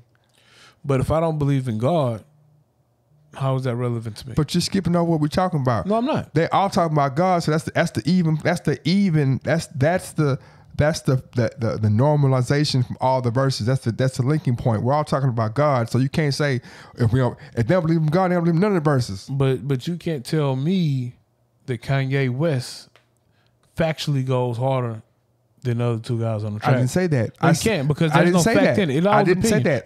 You told me. You said I have fact of why it's better. And I said I had fact because I had fact based on the technicalities of these things. We both gave technical. I just gave you technical aspects. No, you said I feel this way. But my it was preference. It's your what you told me was your preference. No. You can't take what you told me and make it a technical aspect when it's your preference. No, I didn't say I like better. I said that Kanye. No, you told me that it was a better verse. No, you started your conversation with saying it was a better verse. And then I said, why is it a better verse? And I told you why mine was a better verse. No. I gave you parameters too. And your parameters were based on what? Oh, so you're saying what was your parameters based on? My parameters are based on preference. Oh, your personal preference. And what are your parameters based on? My parameters are based on the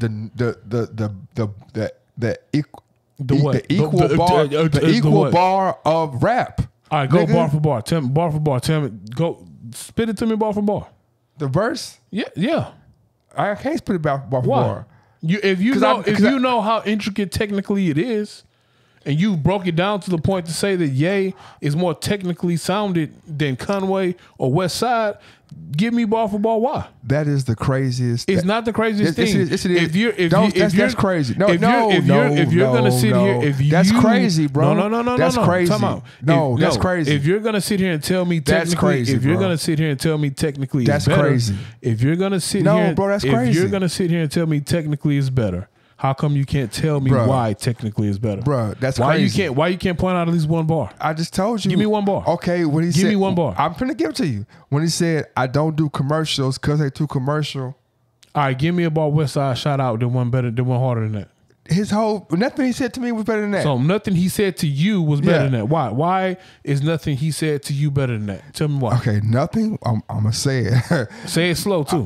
Nothing Westside said to me was better than that because nothing Westside said made you there was no double entendres in his verse. There was no. All right, so let me stop. I give you 5 more reasons. Stop right there. Is double entendres a bar? Is that a metric that sets rappers apart from others? Yes. So why is Joe Budden not considered the greatest rapper of all times? He is in circles, but in some circles. And why is that in some circles? Because of what? Because of what? Let me finish. No. Because of what? You can't dictate my answer, bro. I just want to know because of what. I'm gonna tell you why, but let me tell you why. I can't tell you why. How you want me to tell you why? No, because this is what I'm trying to avoid. What? I'm trying to avoid you telling me why, and your answer of telling me why, bringing up a whole nother discussion or topic or don't. Okay, that's what you do. Simple answer. And that's how we got here. No, simple answer. I want a simple answer. Joe Budden's not top 10 because Joe Budden don't have the hits that other top 10 have. That's why. All right, thanks. But if it was the double entendre metric, he would be top Top number one. He'd be not number. He'd be in the top 10. There's a bunch of guys that got double entendres. What I'm saying is that because that's just one metric though. Ye has double entendres, and you feel like Westside didn't. What? Could you tell me one time something that Westside said in the verse that made you say, "Ooh"? Yeah, man. What did he say? Boom, boom, boom, boom. I got my shooters on the street. Yeah, that I'm was. pretty sure Westside got double entendres. He did say boom, boom, boom, boom, but play the song, man. Yeah. So look. Yeah. Let's transition. Okay. We'll leave it at this. If you ask my personal opinion, I think Donda is a better album than Certified Lover Boy. But I think that Certified Lover Boy is not even close to the nicest album that's came out this year. No. Honestly, I think Westside last album was better than Certified Lover Boy. I don't know about that. Well, because Westside actually does one of the things that you give a lot of credit to Kanye when it comes to putting the right people in the right places on albums and projects. Westside is great at that. Westside is more of an A&R type of guy than a rapper. And so with his last project, he's put the right people in certain places, and he's had good bars that have some of the double entendres that you talk about, has great storytelling, wordplay is precise, replayability is awesome. I mean, he got a song where he actually plays Wayne on the right song with the right beat in the right pocket. You heard it. I know you heard the Westheimer track. I'm not gonna let you. I know you heard the Westheimer track. That's what I'm often say that the best. Ooh wee, that's no. The Westheimer track is probably the best track on that album. I don't think I think the track is. When I say track, I mean beat, rapping. Yeah, but the actual. And I'm not a Stove God fan, and this was one of the second or third experiences I've had with Bodie James. But to be the person to pick that beat and to put Stove God, Bodie, and Sauce Walker on it, bro, that song is fire. The song is okay to me. The song is fire. I think that the best verse on the album is Sauce Walker's. It's a toss up. It's a toss up between Sauce Walker and Wayne. But whenever you have Conway and Benny, well, Conway's on the album. I don't think Benny's on the album. Benny's on the album. No, Benny is on the album. Yeah. Whenever you have Conway and Benny on the album, them the best bars, hands down. And by the way, JLX verse on Donda probably might be the best verse on the album. That's what I say, man. Yes. I don't even talk about the JLX verse because like it went over people's head. Actually, I think it's a toss up, and it's a toss up between JLX, Styles, and Jada. But I give it to JLX because I think JLX is the superior rapper. I think if you had to give me bars and actual rap, I think JLX is superior rapper over Styles and Jada. I think Kanye had the best verse on that because Kanye No, he didn't. No, he had a bar. He had one where he's like, I'm gonna keep it G honest. I'm gonna be. He definitely didn't write that bar. He definitely didn't write that bar. Why would you say that, bro? He had writers in Wyoming, bro. So did Drake. Oh, look, I'll be the first to tell you Drake ain't my GOAT. Cause who do you think has not had a writer? All right. Let's dive into it right quick. I'm glad you brought that up. Yeah. What do we consider a writer? And I'm gonna give you 2 examples. Do we consider a writer someone who wrote the entire verse? Yeah. Or do we consider a writer someone who helped out in some spots? So, like, prime example, when we rapped, there were songs that might have been your pocket, and you might have, say this like this. All right. Is that you writing? Did you pen that verse? Or is it like, nah, actually say this and you just pin the whole 16 and give it to somebody to rap? And that's okay. That's what I'm saying. And this can be a real short conversation because what I'm saying is like, what makes you think that Ye is not writing any of it? Like you're saying he didn't write it, but you don't know what he write and what, like you're saying like he's not an intelligent person. Like he's not.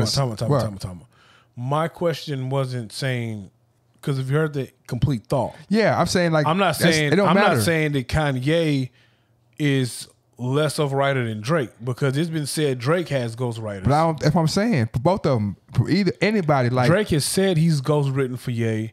We know Saha and Consequence have penned full verses for Dre. But do we know it's full verses? Yeah, we know for a fact. How you know it's full verses? We know for a fact. How? Because A, they got the writer's credit, and B, but they've so said Ye. it. And B, they've said it. Tell me. If you write me a whole verse, and I got to write credit on the song, the good, and you got to write credit. All right. The good, the bad, the ugly was penned by Consequence. That's fact. That wasn't that. What album was it on? It wasn't on the album. Exactly. But no, don't do that. Don't do that. What you mean? Do not do that. Because we know Consequence has been ghostwriting for Ye for years. Saying, no. So don't do that. We know that. We know he's been helping. What you mean? What verse he wrote then? Let me ask you another question. Let me ask you a true question. Yeah. Do you honestly think Ye has time? Yeah. To compose the beats he composes? Yeah. Do the A&R work he does? Mm-hmm. Do the fashion that he does? Mm-hmm. Do the philanthropy that he does? Okay. And still have time to sit down and pen the rhymes that he pens, that he raps. Does West Side? West Side is different. Does Benny? Because West Side raps. Have you heard them? Yeah. He'll give you an eight album song. He's not producing. All he's responsible for is writing the raps. And his fashion, while he does fashion, he does merch. He's the merch game guy. So he comes up with merch ideas. He's not out here pushing like entire clothing lines and shoe lines. But your the position, like we know for a fact. No, we don't know. No. We know for a fact that Ye flew out people to write and rap to Wyoming. We know that for a fact. But you're assuming that he flew him out to write and rap for him. He went to write on the song. Like we know he rapped on the song. We know that they rapped verses on the song. That's what I'm saying. And I'm not saying, I would be foolish to say that Kanye West is not intelligent enough to write his own rhymes or even put input in the rhymes. Yeah, so I'm not saying that. Yeah, so really it's just speculation. So, but it's like Dr. Dre. It's like Dr. Dre. We know for a fact that Jay-Z brought a whole song for Dr. Dre. We know for a fact that Eminem wrote a whole song or a verse. We know for a fact that Eminem wrote a whole song for Dre. I mean, Jay wrote the hook and the verse. A verse. Yes, Dre's verse. Yeah. So I mean, whatever. But to me, it don't matter. So what? I don't care. And that's fine. That's your opinion, and that's fine. And I'm not saying that it makes it any better or any worse. Yeah. I just asked the question. My answer is that if Consequence wrote the verse, then how come when Consequence dropped his albums, and how come when Saha drops his albums, and how come when these people that drop their albums, it doesn't even do a quarter? Like they have the same machine behind them. They don't have the same machine behind them. How does Consequence not have the same machine that Kanye? So why is Tiana Taylor not doing numbers? She only has one project. She don't have the same machine. She only has one project. That's why. She doesn't have the same machine behind her. She only has one project. That Kanye has behind him. Because she doesn't have 10, 15, 20 years of doing shit. That's why. And so how are you going to compare Sahai to Kanye, who doesn't have X amount of years doing it? Okay, why doesn't Pusha T is the president of good music, right? Yeah. He dropped 2 albums, maybe 3, on Good Unit, right? On Good Music, right? Yep. So you explain to me how he doesn't have the ability to make his albums have a push to put him in the top 10. Like why his albums don't do stupid crazy. Pusha T has a different cult following, and it's a different following between Pusha T and Kanye. But why? I'm asking. But what does that have to do with the ghostwriting aspect, though? Okay, the ghostwriting aspect is like I'm saying that if I'm this ghostwriter that's ghostwriting songs, but him over here that's doing stupid, crazy numbers, how come nothing of mine's doing? None of my stuff is doing stupid. Everything I pen for him goes stupid, crazy, but nothing I pen for myself. But it's Kanye. It's the same reason why. It's the same reason why you can say, hey, you know what? Etonic was a better shoe than Jordan. If you hooped in it, it was more comfortable, more durable. Mm-hmm. It got the job done for what you were buying the shoe for. Okay. But sales-wise, Etonics didn't do the same sale as a Jordan shoe did because it wasn't the popular thing. It wasn't the fad. It wasn't the hype around it. The Etonic shoe didn't have the budget that the Jordan shoe had for marketing. That would your analogy would work only if you said the guys who made Etonic made Jordans. Now, if you said the guys who made Etonics made Jordans and the same scenario, well, I'd agree with you 100%. What I could say is they probably were both made in the same factory. No. I said the guys that made Etonic made Jordan. Okay. And had Okay. Well, tell me this. Yeah. You can say Jordan versus I don't know. I'm just throwing this out here. It's not a fact. Jordan versus the Hyperdunk shoe. Go ahead. The Hyperdunk shoe might be a better quality shoe. Yeah. But it's not going to sell how the Jordan sells. Okay. Why is that? Because the machine is not pushing it. Or because maybe Jordan has established that even when the best Hyperdunk that's come out has not been as good as the best Jordan. Why? Because of the feel. You're a hooper. You will tell me that the Jordan shoe is the most uncomfortable shoe to hoop in. Well, some of them are. And it's more than some of them. And you want to know how I know that's the fact? You told me that? Wow. Because on several occasions, sir, yeah, me and you are the same shoe size. Yeah. You are a hooper. Yeah. I am not. Yeah. In our younger years, we've been in the YMCA or we've been in another gym. And young Boogie, I agree with you already. Because me and Boogie have always been together. Pause. Super pause. Not like that. But we be chilling. Yeah. Pause. Pause. I'll be with you somewhere, pause, and you'll be like, Dub, I got a game tonight, bro. Yeah. And I'm like, oh, well, let's go. Yeah. Man, I ain't got my shoes. Okay. Yeah. And I pull off X Retro. And you say, you know what? Nah. Man, these shoes hurt my feet. I'm hooping them because I ain't got no choice. And I'd be like, man, don't fuck my shoes up. Yeah. But she's like, man, my feet hurt. But some retros, because most, to be honest with you, most retros are made for walking. Like the one I got on right now, these are made for walking. Now you got some, if you get a pair of retros that were made at the time, they're made for hooping. I watched the doc.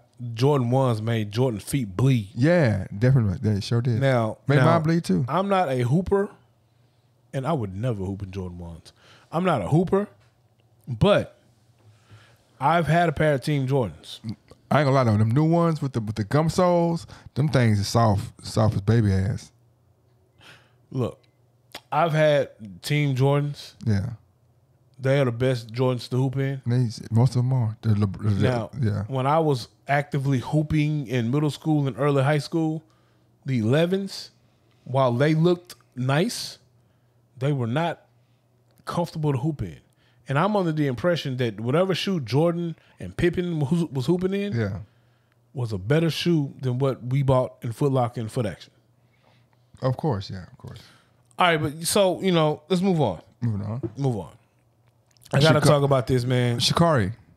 I don't want to talk about Sha'Carri. She had a race, man. Did she win? She came in fourth. All right, that's better than dead last. Man. I don't want to talk about Sha'Carri. I don't want to tear down black women. I'm not tearing down just like, man, she lost again. I do want to tear down trash-ass barbers. Oh, man. So, let's give some backstory. Okay. I don't know if everyone knows, but I'm moving to Atlanta. So, I'm moving to Atlanta for work. The pod will still go on. So I was in Atlanta on a Tuesday morning. I didn't have a chance to go see my lovely barber, Raspberry the barber, and she is a she. That's why I'm referring to my barber as lovely. Yeah. So I didn't have a chance to see Raspberry the barber. I had to go to work. I had to be presentable. I follow Killer Mike on IG. Him and his wife have a beautiful establishment called the Swag Shop. I see this Swag Shop all the time on his IGs. I'm going to Atlanta. I want to be engulfed in the community, in the what's the word I'm looking for, bro? I want to be an Atlantean. I want to do what Atlanta niggas do. Okay.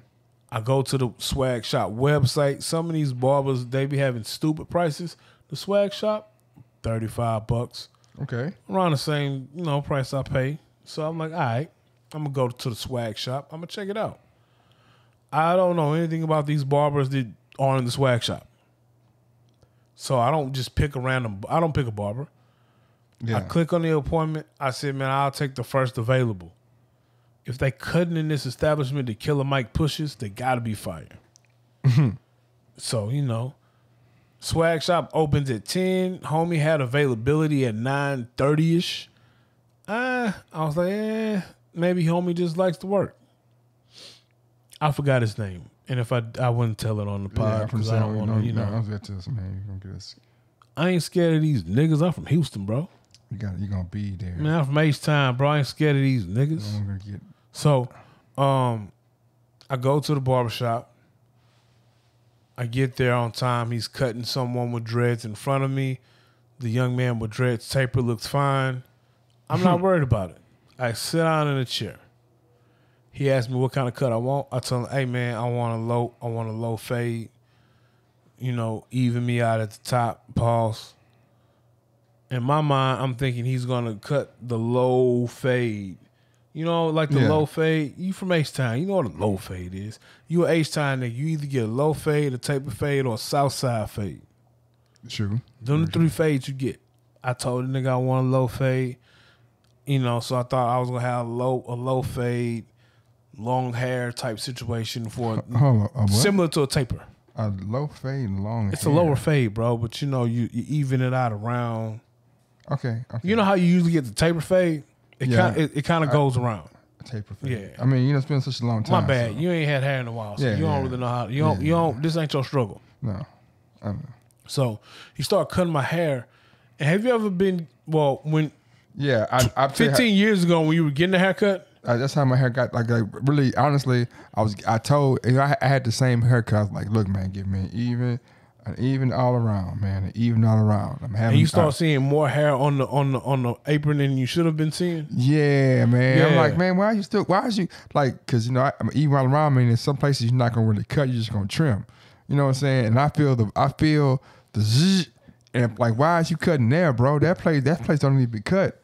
That place is holding on. Them hairs there, they've been there for a year. They ain't going nowhere. You know what I'm saying? As I was getting my hair cut, I started seeing more hair falling on the little apron than it should have been. Yeah. And at that point, I was like, well, shit, I can't stop him now because he's already cut too far. Yeah. I got to let him finish the product. So I sat there. Red flag number 1 should have been when he told me he was from Gary, Indiana. That was the yeah. All right. Red flag number 2 should have been when he winked at you. Nah, ain't no nigga wink at me. Okay. When he had the same 3 songs off the Donda album on repeat. Now let me remind you. Hold up, man. No. The Donda album is not the problem. Okay. Let me remind you. I had been in the barbershop for 30 minutes before I even got my haircut. Yeah. So at this point, I didn't heard Larry Hoover Jr. talk for Thank you, Kanye, because you ain't have to do this. I heard that like 10 times already. That's some real spit, man. It was, and he was right. But I was trying to figure out why you only playing 3 tracks off the whole album? Because them 3 go hard, man. No. What happened? No. Why? Because this was on Tuesday. So Donda came out on a Sunday, right? Yeah, okay, yeah. So this Monday, I know he didn't work Monday. So Tuesday was his first work day in the shop. So like any good barber who is employed by a rapper, okay, Monday, Tuesday is the day that he's gonna just listen to the album. okay. I thought, and I was excited too, because I'm like, oh, I'm finna like, get a good portion of this album while I'm getting my haircut. Heard same 3 songs. So then he was like, Oh, question. What song were they? Larry Hoover, that's Jesus. Actually, if you want to keep it a buck, I think it was just the one song. It was the Jesus song, Jesus. Yeah, all I heard. If you want to keep it a buck, I honestly think it was just the song about Larry Hoover or with Larry Hoover's son on it, the entirety of the Well, there was two. It was one version that had Jay Electronica. If one version had I didn't hear the Jay Electronica verse in the barbershop. I heard the Jay Electronica verse outside the barbershop. And the second one had locks on it. Man, I don't know Same what song. Well, I don't know what version he was playing. Maybe he just running by Jesus, bro. And it's all good. So Jesus. That's all I heard. Jesus and Larry Hoover's son. That's all I can remember. Like anybody But jeez, that's just proof that niggas will hate on anything, man. I'm not hating on it though. Not you. I'm just saying, but it's like it's crazy how niggas I don't, got no. Let me tell my bad hacker story. Yeah. I don't want to get back into Donda. It's not about Donda, but it's like this damn man.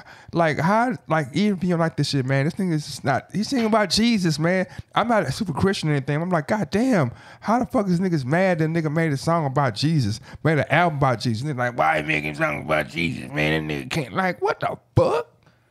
How crazy is that, bro? That was red flag number 2. Yeah. And so the only thing that kept me sane and not going off was that you was in Atlanta. No, is the fact that I was contemplating buying this Run the Jewels shirt. Because, I fucks with Run the Jewels a little bit, Killer Mike and LP. Mm-hmm.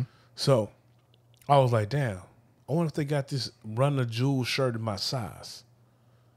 And so then he duped me. Because he gave me a mirror, and it was some extra fly shit that's only in Atlanta. Yeah. It was a little stand with a mirror that had LED lights around it. So even when you look in the mirror, you really can't see your cut because you're blinded by the LED lights. It's so bright, yeah. And at that point, I was like, well, fuck.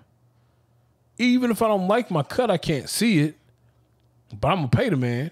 So I paid the man his $35. Actually, I paid him $40. I gave him $5 tip. He tipped nigga to buck you up. When he got in the car and the female was like, hey, yeah, I don't like your haircut, man. This ain't the haircut you normally get. Like, he cut way too much hair off. What the fuck you do to your head? And so then I looked in the mirror. I'll give him this. The fade portion was fire. Like, the fade was fire. The fade was fire. The fade was fire, but he pretty much gave me a little boosty fade without the little flat top at the top. And so that's when I realized that even though we are Negroes and we go to the barbershop, you can still have a veil. When I say I want a low fade, and then I thought about it. When I say I want a low fade in Houston, I know what I'm going to get. When I say I want a low fade in Atlanta to a nigga who really is from Gary, Indiana, I don't know what the fuck I'm going to get. I'm going to go back to the swag shop, though. Yeah, I mean, because I like the barbershop. You got to find a new barber, bro. I'm going to buy me a Run the Jewels shirt. Hopefully I run into Killer Mike. We can have a political conversation. Maybe even try to get him on the pod. Man, if you get Killer Mike on the pod, man, I'm gonna battle him. Why would you? You have to realize, because he talk with his whole mouth. If you don't want to believe that, you know what I've realized about you? What? It's not about the actual stance. Like, it's not about you picking a stance and saying this is what let me. It's not about you picking a stance and saying this is what I wholeheartedly believe in. I'm gonna stand on this ledge because I believe in this. That's what it is, exactly. It's about you being right or wrong. Now, no. It's about you picking a subject and just sticking with it and being right or wrong and proving someone wrong. But you are a man of integrity. So you do have principles and morals you stand on. So I don't want people to think you're not that. But that's, It's not like I said that's what you are. No, I'm not gonna even because I'm not gonna give credence because what I'm gonna say is I'm not gonna say it. No, you are a man of integrity. Yeah, I'm not saying you're not. Yeah, I'm just saying you have morals that you stand on that are morally right or wrong, and you stand on those things. I'm just saying that. But you also are a professional troll. You make it seem like I'm a troll. I'm not. You are a professional troll. Check this out. I want to talk about the Paralympics. No, I don't want to talk about the Paralympics. No, I don't want to talk about the Paralympics. Yeah, man. So look, because I feel like one of us is going to be toxic. Not me. So look, So Oh, so look. man, I can't help it, bro. I don't want to talk about it. So look, check this out. So do they have wheelchair basketball? Yeah, they do. How do you call a double dribble in that? You're a ref. I don't know. I ain't never watched it, but I think the rules different. Like you don't But have to. how is there traveling? Definitely can't be traveling. Can they dunk? That's a crazy question, bro. You being toxic. I'm asking because I've seen a movie. Have you ever seen a person with a wheelchair leave the wheelchair? Nah, I've seen a movie where the wheelchair and the guy were propelled in the air and he dunked. Well, I was watching track, right? So, hold on. Hey, the one little South African nigga who murdered his girlfriend, that nigga was fast. Yeah, but I was watching track, right? I was watching long jump, right? I happened to come home, and I don't know why it was on, but it was on. It was a long jump. I couldn't find my rope. I was like, I was trying to let me turn this off, man, because I don't want to have this on my mind. I don't want your robe, my remote. Oh, I was like, man, I want to turn this off. I don't want, because I know how I get. You know what I'm saying? Because you're toxic. So now I just like the jokes has come. So the one dude, okay, from USA, it's a long jump. He had a firearm, bro. Like he had a firearm. Like he had like from his mid bicep down, bro had literally, I'm not even exaggerating, bro had the arm from Terminator. Like the fingers and the thing, like it was a firearm. Prosthetics are fire, bro. But why? Okay. But no, when I say that, I don't want to. I'm saying prosthetics 10 years ago versus prosthetics 20 years ago versus them now. Yeah. That like you watched Star Wars before, right? Yeah. Yeah, they're closer to that. That's what I'm saying. Bro had like, you could see it like he had fingers and it was like, but it was spiky and it's like, it was like a metal arm, bro. It was like the Terminator, but not like not the Arnold Schwarzenegger Terminator. I'm talking about the newest one that like if you had beef with him, he might slide you. Like so he goes and runs. Boom, this boy, he's like 24, 25 feet. I was like, oh, this boy kind of cold, right? So then the dude from Serbia come. Serbia, he got the same. He got his arm stops at his elbow, but he got like a thumb on in his arm and his elbow. It's like it's a nub, you know what I'm saying? And so I'm like, oh man, the Serbians ain't got no kind of technology, you know what I'm saying? So he runs, you know what I'm saying? He jumps, he like half a foot, 6 inches behind the I got a question American. when you get done, though. Okay. So then here comes this dude from Cuba. I am from Cuba. I play stickball in the streets of Cuba. Yeah, so I'm looking at him. I'm like, man, hold up, man. This dude got 2 regular arms, man. Maybe he got a leg. I'm looking at his leg or something. I'm like, no. I'm like, hold up, man. What's going on? How is he? So he posing, and he got the the Superman pose. He got your arms crossed, right? Mm-hmm. And you know what I'm saying, one arm is tatted all the way up, and the other arm isn't. So I'm like, man, what's wrong? Ain't nothing wrong with this dude. And so when he moves, when the pose is over, just one arm comes down. The other arm is like, okay, like she got a small arm, right? I'm like, oh, but it's still long. It's like smaller than the other one, right? Like Juicy J, but a little longer. But no, but it's pause. But pause, and it's kind of ripped. It's like a little small arm, but it's ripped. You know what I'm saying? Bro, he toxic, bro. And so when he started running, like, you can't even tell he got a small arm when he run because like it's already like in the pose, and he run like this. And so I was like, I'm not looking at you. So I'm like, man, and this boy runs and jumps and breaks the world record. I'm not exaggerating. Look it up. Google it. I'm not lying. 2021 Olympics, the Cuban jumper, the males and the females, I am from Cuba, broke the Olympics. And so, but this is why I know he was faking with the arm, right? So when he jumped and he fell, and you know how the long jump do, and they come down, he came down on that little arm and he pushed up with that little arm. I was like, nah, he can use that arm, man.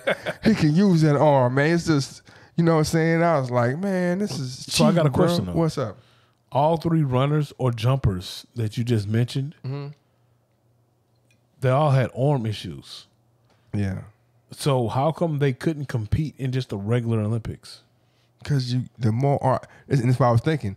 That's why he jumped part, because he had more mass. You know, when you pumping your arms, it gives you more mass to propel yourself forward. If you have half an arm, you can't get as much generation. Man, look. Once I was duct taped. My arms were duct taped to my body. Yeah. Don't ask why. And I do recall running seemed more laborious than it would have been if I could swing my arms. Don't ask why I was duct taped, okay? You was trying to be a G5G? No, man, I ain't pledged no allegiance to no frat. I ain't no frat boy. I'm certified out here. I ain't no frat boy. I think I'm gonna call Amy, man. Right now? Nah, cause that's going. She I was telling you about my homegirl from Go ahead, call her real quick. From St. Louis. Call her real quick. Nah, cause I'm not. I let me give you the ox. 10 minutes, and I promise I won't do what I normally do. I'm not gonna do it. I'm pretty sure. I'm not gonna promise, but I'm not. Gonna I'm pretty do sure you're gonna do. I'm gonna try not to. I'm pretty sure you're gonna do what you say you're not gonna do. I'm gonna try not to. But we're gonna see how this works, man. Oh my God, this might be a horrible idea. When you coming to Atlanta? Man, you know what's gonna happen to event in Atlanta coming up. Hello, you're live on the 16 Shots podcast with myself, Young James Boogie, and Aaron W. Now, how are you doing? Hello?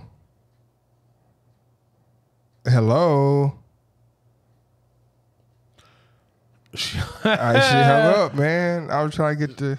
She hung up on you, bro. Yeah, you man. know, this is the second time in a row that you tried to call a young lady and they hung up on you. That's good, man. You know what I'm saying? That's good. Did she man. not want to talk to us? I guess so, man. You sitting there quiet like you ain't, you know what I'm saying? I mean, I was trying to wait for her to respond, and then I was gonna ask a question, but she answered the phone like, "Hello." Yeah. Like you was interrupting something. What time is it? It's late, you know what I'm saying? It is those hours, and she answered the phone, so that's a good thing. I mean, for you, not me. I'm a married man, but for you, that's a good look, thing. man. Look, I'm just trying to get a good interview. I want to ask her about some technical issues of her job. Call somebody else. I don't have anybody to call. No. You got plenty of people to call. Stop. I said people. Stop. No, I said people. Let me see. I don't. You know, give another call a try. Okay, I'm gonna see if I can find. I like the segment. Randomly calling people in your phone. Randomly calling. Just call me later. I'm trying to get a great interview, and man, you know, I don't know, man. Who going? You know what? Call somebody else. Call somebody else. Call somebody else. Call somebody else. I'm trying, bro. I'm trying. Oh, you know what? Let's try this. Let's try this, man. An oldie but a goodie.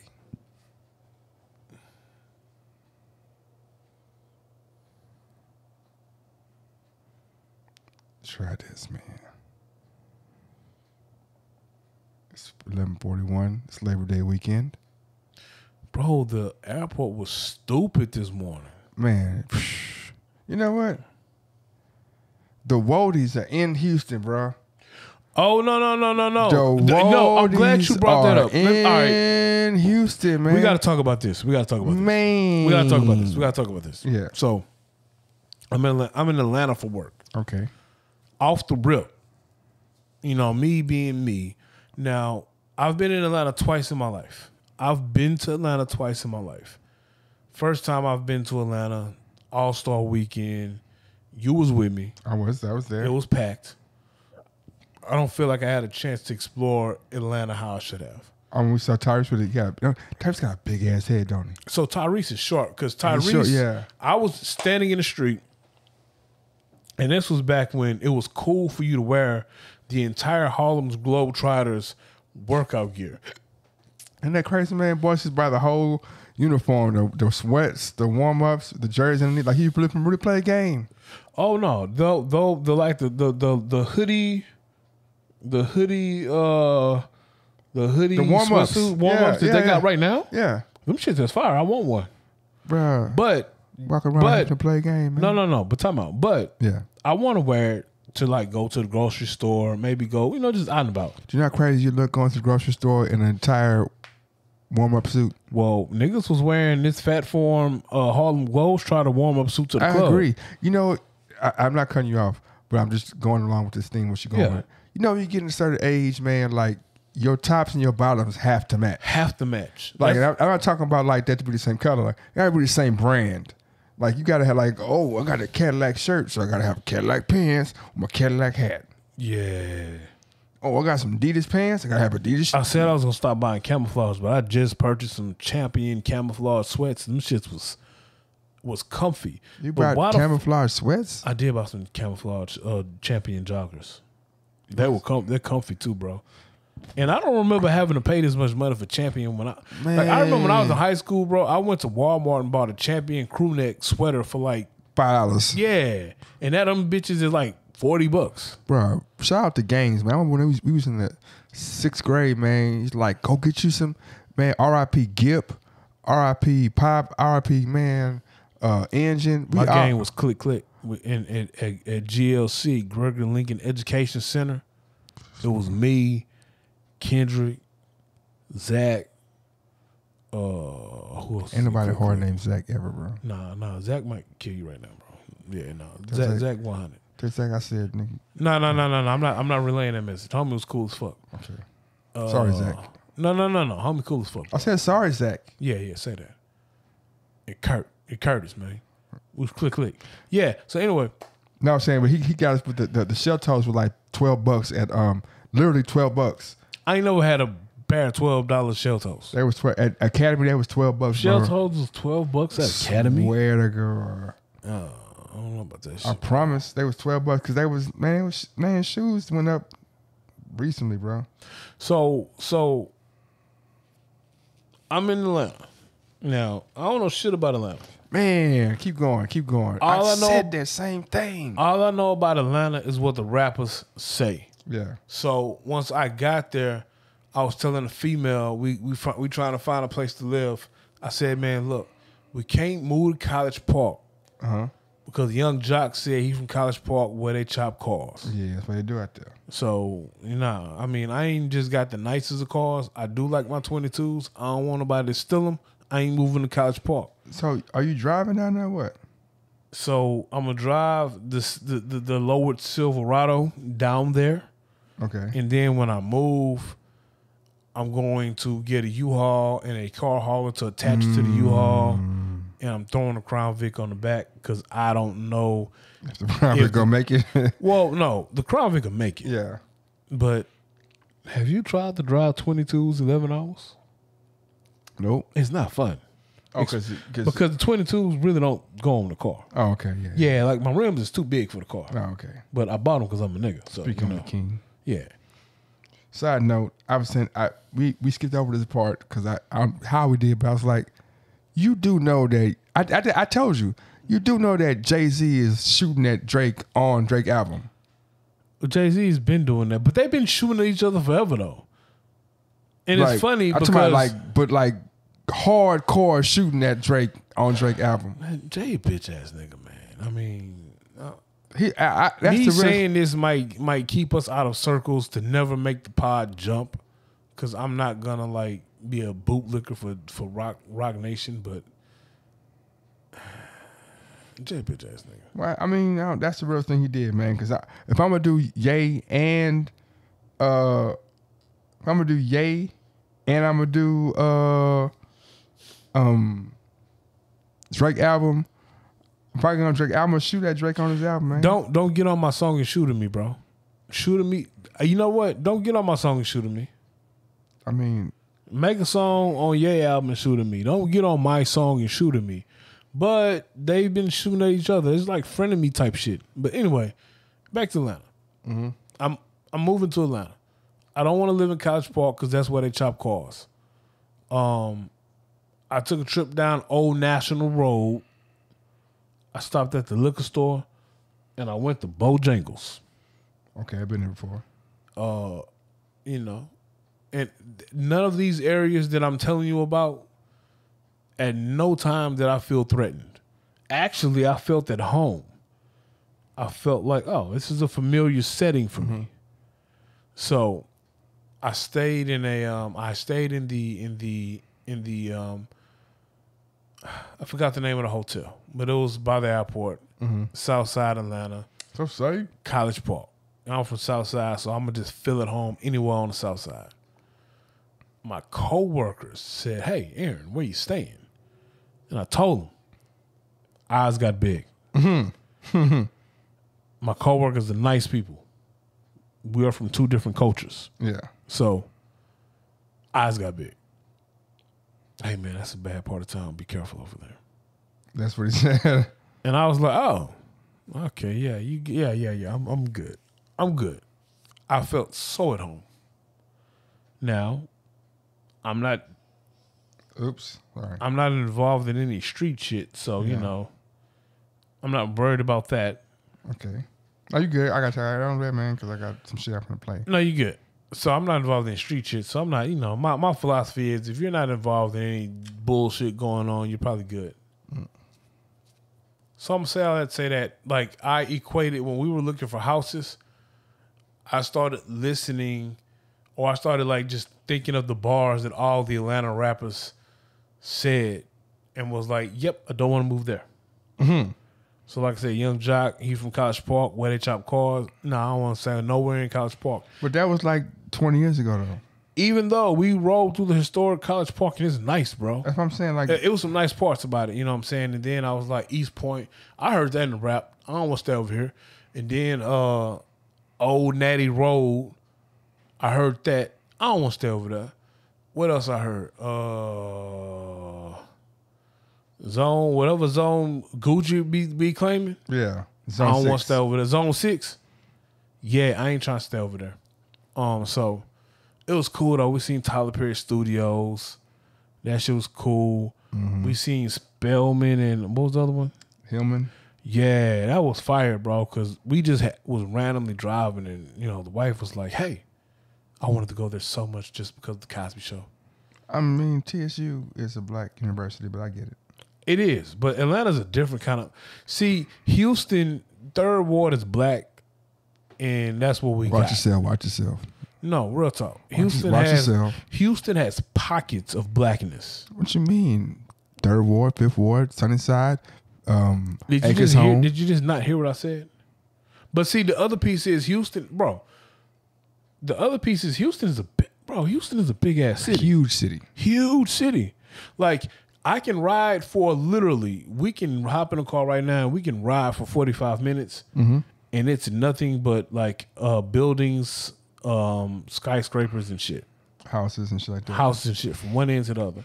I can go ride for But then you go to black neighborhoods and there's no office buildings, which is crazy. But it's still houses and shit though. But like literally we can get on the freeway and we can hit the loop and drive for an hour. And there's nothing but office buildings in like city. I do the same thing in the Atlanta area.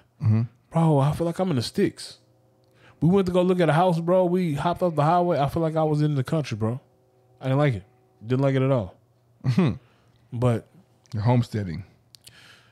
So Atlanta's black as fuck. Like the city, the Atlanta and the surround, like Atlanta, that portion is black as fuck.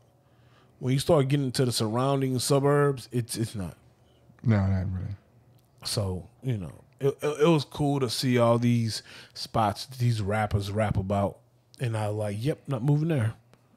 So I think we settled on a place which is still black as fuck. It's in Buckhead. Buckhead? Yeah, it's not too far from Lenox Mall. So, you know, I'm excited about that. You know, I'm a bougie nigga right now, so I want to be able to, like, walk to Publix. That's a grocery store. I like Publix. I've been to a couple of cities that have Publix. I love their sandwiches. Pause. What else we got on the docket, man? I was gonna ask you, the Wodies are in town, man. Oh, that's what I meant to tell you. So yeah. So I'm in Atlanta. I'm staying in a hotel in the airport. And it dawned on me that there was a hurricane that hit New Orleans because on my flight to Atlanta, my pilot decided to fly through the fucking storm. Smart guy. Yeah, and it does nothing good for me because I've been watching this show called Manifest. Have you seen Manifest? Nope. Manifest is a good show. You got to check it out. But it's fucked up when you watch the show about some people on a plane. it hit some turbulence, and then when they landed, it was 5 years later. Okay, I know. And all kind of weird shit is happening. Yeah. And So then you on a plane. you know, I'm good on the plane, but we hit the weird turbulence, and I look out the window, and everything is gray because we're flying through the fucking storm cloud. It's a movie. Nah, this is real life. Mm-hmm. I was like, yo, like flying through clouds is weird to me, period. Have you ever been on a plane and when y'all are going up on your ascent, y'all hit the clouds and it's weird because there's like clouds everywhere and you can't see past the clouds out the window? Been there. I'd be like, damn, what is the policy? I get he's using instruments to fly, but I'm like, damn, if this is what I see, what is the policy? And then my anxiety goes up. So picture that. I mean, why is you, man? Look, man. But picture that. Yeah. I mean, you know, I serve the Most High, so I ain't tripping. Yeah. But picture that at turbulence, and then those clouds that are normally white, they're like dirty gray. The storm clouds. Storm clouds. Yeah, it was unsettling for a while. But with that being said, I land in Atlanta. I really don't put two and two together until me and the wife are going down for the continental breakfast. Continental breakfast. And I see the neighboring people come out of their room, and they're about 5'2", 290 with two pieces on. And I'm like, oh, this is what's going on. It's there. They've escaped. They had flee. I'm sorry, they didn't escape. They had to flee. Yeah. Because of the weather. And so now our entire floor smells like dope. Why do we as a people have to smoke weed on the non-smoking floor? I would say more than anything, why is there not, why can't they make weed that doesn't stink? That's the biggest thing about marijuana. Why can't they make weed that has no smell? Yeah. I don't want to, if I smoked, I wouldn't want to smoke the dope that is odorless. But that's the only issue that marijuana has is the Unless odor. you use your vape. If marijuana didn't have an odor, bro. You can use the vape. But that's not marijuana, man. No, it's THC. I don't know. But I'm just, if you have to smoke that bad in a non-smoking environment, you can use the vape. I just think that the only issue, a great man once told me that the only issue is that it's the smell, man. I'm gonna be completely honest with you. I have no issue with the smell of marijuana. No, I'm not saying. I don't think. No, I know people you're not. do. People do. I'm saying it's not. If you are offended of smoke smell, the smell of marijuana and the smell of cigarettes is the same offensiveness. If you just ask me. No, it's not. No. Cigarette smoke is way listen worse. to what I'm saying. Well, say it again. Cigarette smoke is way worse than marijuana smoke. I agree. So with that being said, it's not the. When'd you stop smoking, man? Huh? When'd you stop smoking cigarettes? Oh shit. Yeah, I was still staying on Braeswood. Yeah, because used to be an avid cigarette smoker. A pack a day. How'd you stop? I was driving down the street one day smoking a Newport. Okay. I couldn't fucking breathe. And I was like, man, this shit gonna kill me. Threw the pack of cigarettes out the window. Yeah. Ain't buy another pack since. And it was tough, man, because I had came to the house on our normal domino night that we would have once a week. Everybody was smoking a Newport but me. And I was like on day 5 without a square. And you know, I was a big social smoker because that's how I started. Yeah. If I was out drinking, I would smoke. Yeah. So of course I was drinking the Hennessy, and I was trying my hardest not to smoke the square. Bro, I started sweating like I had broke out in cold sweats, bro. Nicotine withdrawals. Man, it was like I was like a fiend in that bitch. Didn't I feel just like a fiend? It wasn't even close to Halloween. Yeah, so it was crazy. Dead, by the way, that's crazy. Cause you would be like, say, man, stop smoking cigarettes. You smoking a white dick. You sucking a white dick. Like that's dude would tell me, you sucking a white dick. And I'd be like, so, nigga? But you were like, we'd be riding down the street and I'd pull a cigarette out And you're like, hey man, why you smoke, bro? You sucking a white dick right now. But you toxic, bro. Nah, bro, I'm just very determined in trying to help people to get past or get over certain traumas. You toxic, bro. You didn't even know why I smoked anyway. What you mean? There's no reason why you smoke. Just stop. My grandfather smoked, and I thought my grandfather was one of the coolest men to ever walk the face of the earth, and he was. And so because he smoked, I wanted to smoke. Yep. It had nothing to do with stress. Once the first time, like, man, fuck this shit, man. I don't want this. You ever did the man, you know what? Have you ever used the lambskin condom before? I've never used a lambskin condom before. I bet, first off, who was the person that was like, man, we can make this out of lambskin, man? I thought that was like one of the original condoms. Who, how, what was the thought process behind it? I mean, when you think about it, though, like sausage casings, is very condom-like. So I'm assuming the lambskin is the same concept. So you telling me... Have you ever like just paid attention to boudin casings? Pause, man. It's very Stop the no, bro. Well, because I watched like the history of food. So so you say you're looking at food thinking about dicks? No, I'm not saying that, but I've seen the process. I've seen the process of making sausage. And the sausage casing is very condom-like. Oh. So if you told me that a condom was originally made out of lambskin, I can understand. So I mean, it had. Check this out. Watch this. So where was it tied at? My guy, I didn't grow up in the 1600s or whenever that shit was created. Where was the tie? What was it like? Because it was a tie on the end of the condom, man, back in 1600s. Maybe the tie on the end of the condom was just a plus for the female. I'm gonna say it might be like a little. Yeah, it might have been like a party favorite. Yeah, like and then he played with my tickler. Yeah, you know. But no, because I was just thinking, man, like how the fuck. So I've been married for a while, so there's been no need for a condom. But I do remember the condom with ribs. The rib. Oh yeah, I've tried. It was very overrated. Hold on. What the fuck does it say? I'm trying to read the history. We got to get a BDSM chick on the pod, bro, before I move. Yeah, 1600s. Okay. I was right? Yeah, 1600s. Yeah. I'm a little smart, not too much. You know what I'm saying? Surgeon Sarge says. All right. We gonna last topic and we out. Okay. Gotta be truthful. I don't want no cool guy in the room. All right. What is the, I'm gonna say, weirdest or wildest thing or accessory? Accessory, okay, not thing. What is the wildest accessory? Yeah. You've used with a young lady?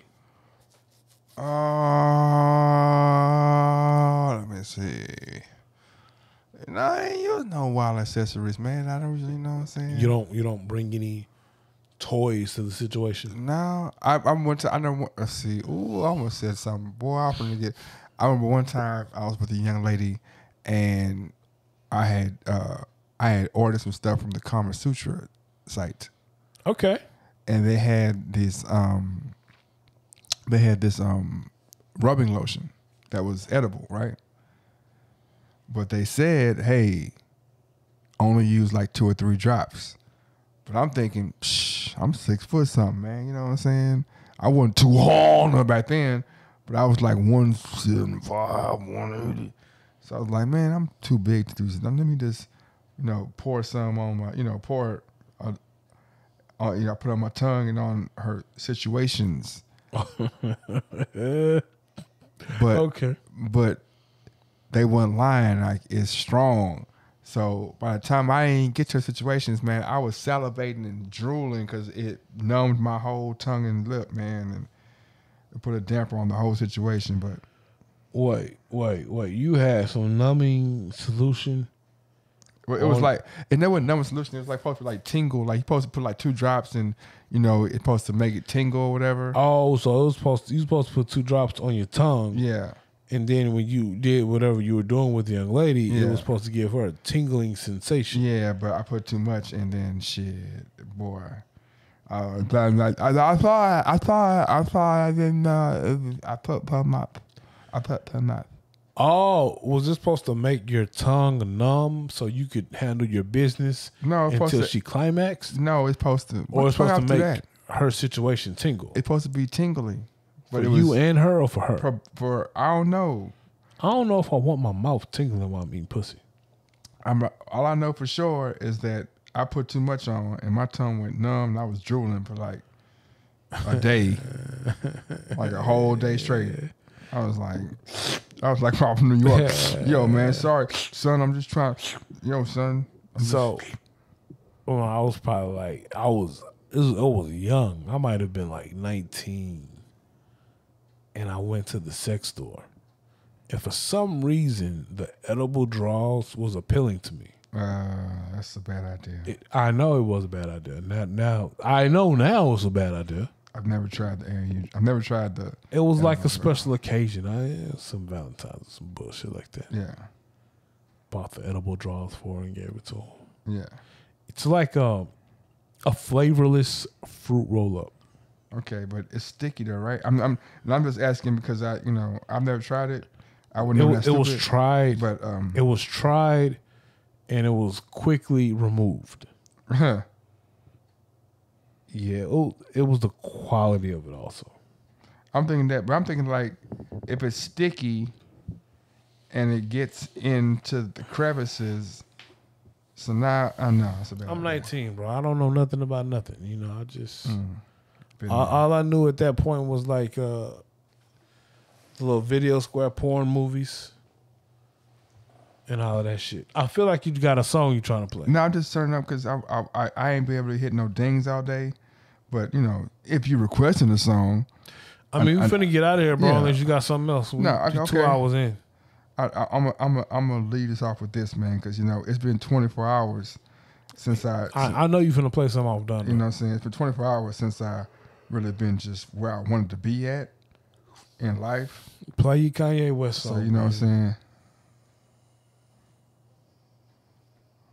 I don't know how you was telling me this is popping night gospel, but whatever. It's even the organs, bro. How can you tell me this pop? That's one song, bro.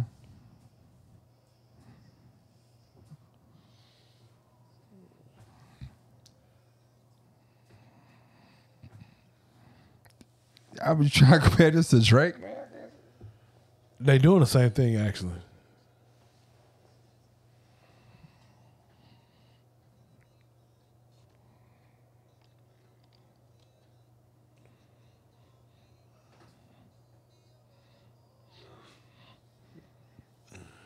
This is not the best Kanye project that has come out. You know that, right? No, it's not, but it's dope, though.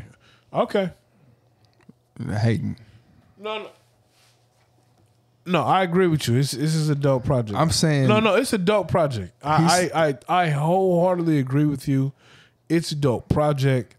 I honestly think it's slightly better than Drake's project. He say stuff like new me over the old me. Man, come on, man. Just because you said something, I'm just. They talking about he don't spit. He ain't got no. I mean, he don't spit. He don't got. He don't spit. He didn't write this. Hating. What's on the credits? That's cool. No more homos. He the first writer.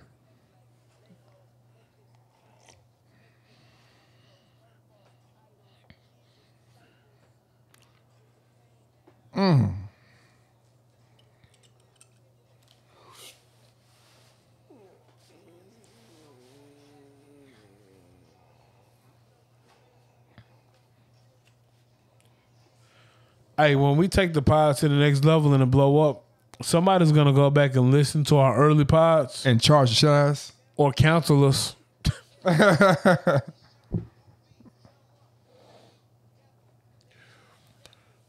When we get our first pod deal, I'm not gonna quit my job because they might cancel us later. This man is like I don't even. He ain't write all that, bro. See, that's a hater move. I'm not hating. You just he ain't got time assuming. he ain't got time to write all of that and compose all this music. That's KK, I think, or MK. That's one of Kanye's new. Like MK Ultra. That's one of his. Let me see. What's his name? What is this you drinking? 108 seconds. 100 cinnamon.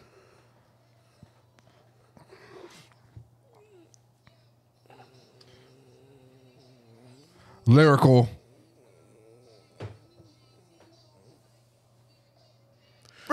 Lyrical. Thank God.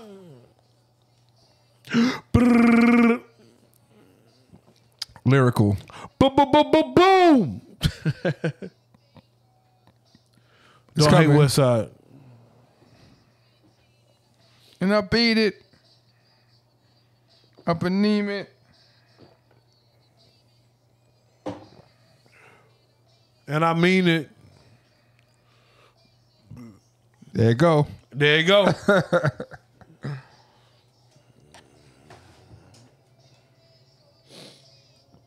Now you heard the verse. That's the hardest West Side verse I've heard in a while. Okay, but wait for the Conway verse. The Conway go hard. The Machine go hard, bro. Machine got bars. And this ain't even the hardest Conway verse, but Machine got bars. This is a great verse though. Of course.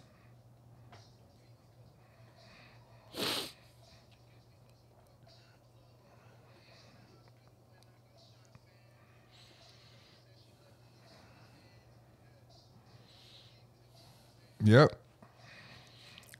Double entendre.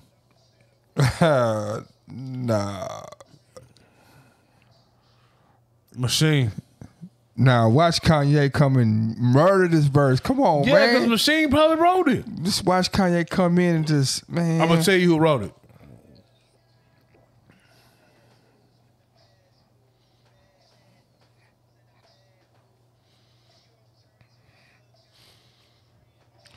Out of your little body Bro. to a little Gotti. Man. Whose pocket is this? Hold up. He said. Whose pocket is this? Stop hating. No, time out. I'm Stop not hating bro. Kanye. Time out. First off, you got to stop with the narrative because you know I fucks with Kanye just as much as you do. But you hear what he's saying, I'm man. not hating. I hear what he's saying. Whose pocket is this? When have you heard Kanye rap in this rhyme scheme? That's what I'm trying to tell you about. So whose pocket is this? Tell me whose pocket it is. Kanye's. It ain't Kanye's pocket. Whose pocket is it? You know who pocket it is. I don't know who pocket it is. You want me to tell you who pocket Tell me it who pocket is? it is. It's the Machine's pocket. Get out of here, man. What you mean get out of here? Bro, this is Benny. This is Griselda all over it.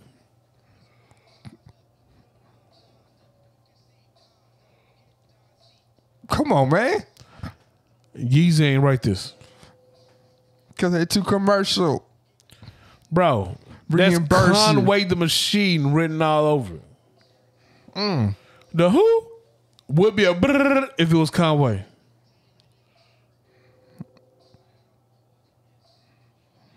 Spiritual ordinance. Why you hating on this Bro, man? that is straight Conway the Machine.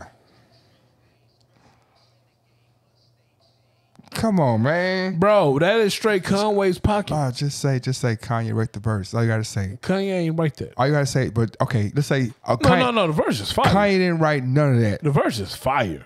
Kanye wrecked that verse. Wrecked it completely. He wrecked the verse harder Verse than is fire. Conway and Westside. Harder than Westside. Man, I don't want to play. I'm not gonna do that. I'm not gonna play it again. Once you pay me for the verse, I can't outshine you on your verse, What you bro. mean, man? I came with it, man. Just don't want to get that man this note. I just man. told you that it was fire, bro. If you want to keep it a buck, that verse was fired in half of Certified Lover Boy.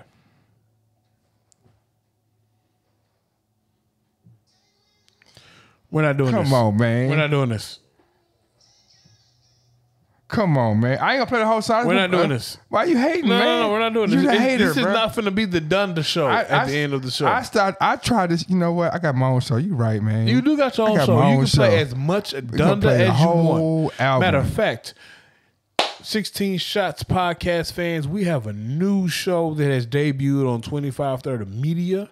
2530 Media. All right? It is the Young James Boogie show. It's called Everything Ain't Hood with Young James Boogie. Tell them what the show is about, Young James Boogie. Don't turn the volume up. Tell them what your show is about. Okay, tell them what your show is about over the Kanye. Thank you, man, because you gonna tell me how to intro my own show. I'm not gonna, because it's your show. You tell the people about it. The James Boogie show will be just me divulging and jumping into different pockets per se, and having conversations with different individuals around the world about different subjects. And we'll just be having fun and enjoying each other's company and exchanging ideas and idealisms and hopefully learning from each other. So the first episode of Everything Ain't Hood with Young James Boogie is found on all platforms. All platforms that you find 16 Shots. You also can find Everything Ain't Hood with Young James Boogie. Apple Podcasts, Spotify, Breaker, Anchor, Google Pod, iHeart, everywhere you find your podcasting. Of course, it's on the 16 Shots podcast website page. You can find a link for Everything Ain't Hood with Young James Boogie. He gonna act like when he's saying, when he's talking, that background music don't make this sound better. You know what I'm saying? No, can't help the music it. is fire. What you talking about? I never said it. The music is fire. That's all I'm talking about is the music. That's all I'm talking. That's all I'm ever talking about is the music. All I'm ever talking about for my conversation is the music. So in closing, like a lot of times the conversation about whatever is about how I feel about this or his rollout or his last album or his this. I'm talking about the music. I'm not talking about anybody. Look, I'm like, what was the music like? What was the music, the musicality, and then the derivatives and the side. You know what? Nah, that what you want to do? What are you talking about, bro? You know what I'm saying? What are you talking about? You want to do that, man? Do what? Look, man, Can you finish your point? I'm finna leave the studio. No. I want you to finish your point, bro. The point is, the musicality to me drives everything. So if your musicality is simple and not, you got to be able to grow and be bigger than we expect of you. Like, if Steph Curry hits 30 points in game 1, we expect 25 in this game. We expect 25 to 35.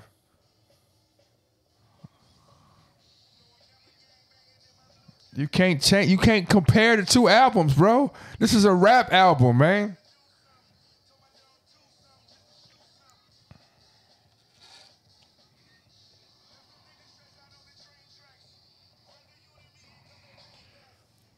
Maybach music.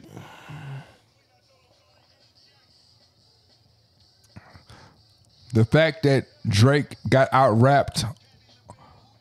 The fact that Drake got out-rapped several times on his album and Kanye never got out-rapped on his album. Kanye never got out-rapped on this last album. He got out-rapped by Jay Electronica. You sure? No, I don't think so. He didn't rap on it, so he sang on that song. I just told you Jay Electronica got the hardest verse on the whole album. He doesn't. Kanye has it on Off the Grid.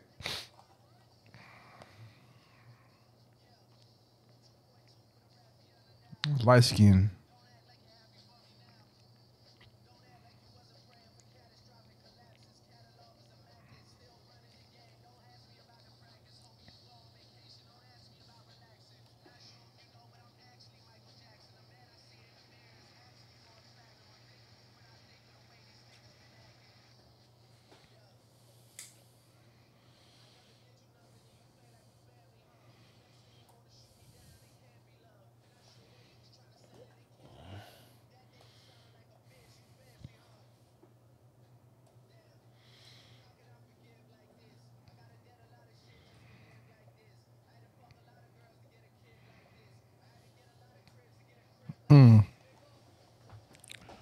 Double entendres. Mid-grade, bro. Is that Aaron Hall?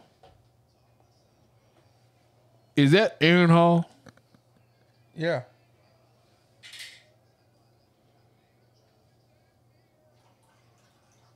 Who are you shooting at? Oh, we made you look at the track listing. Yeah, I listened to it one time. I was impressed.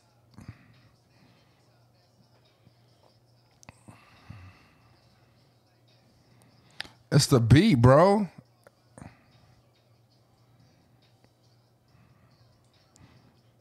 Okay, Aubrey. Okay, 40. Really? I see what you did there.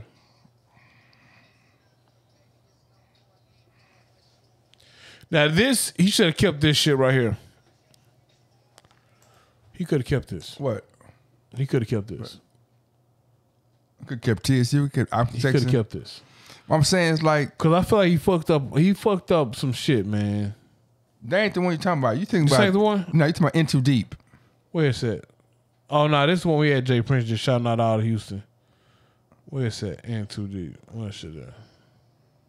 It's the next track, man. I ain't got my glasses on, bro. It's the next track after that one, man. Talking about this nigga Jay Prince shouted out Bay City, bro. Yeah, man. Go ahead though. I don't want to talk ill about the Jay Prince, man. Yeah, man. Yeah, he could have kept this shit. Man, what I said, hey man, like you can't have this song come in how it came in. You know how this song goes in? This how it goes.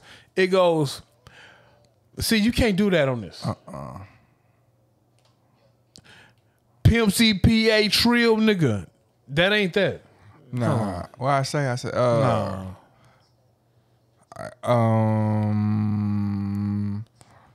I stay on the beat. I'm the bass and the treble, man. My car's so low that the bass make the yeah. But speaking of that, we got a female rapper that's gonna be on the show.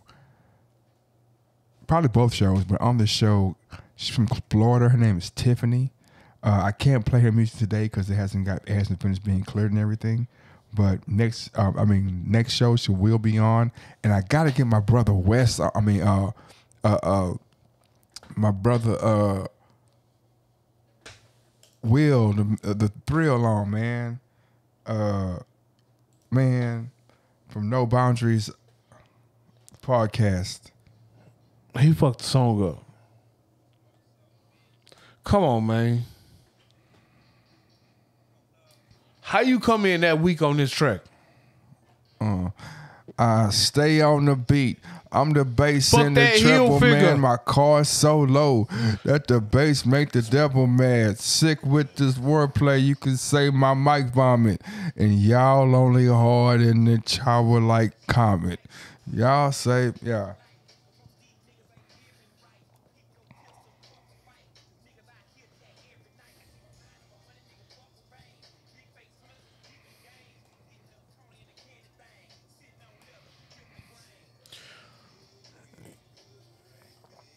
Yeah. Hey. Yeah. Though. Even though this was a week, yeah. even though this was a Jay-Z I said it verse. before. I never fucked the hoe without head no more. And I smoke cigars. It ain't just for the show.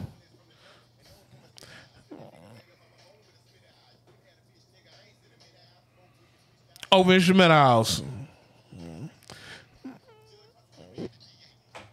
How you take this track and you don't rap this hard?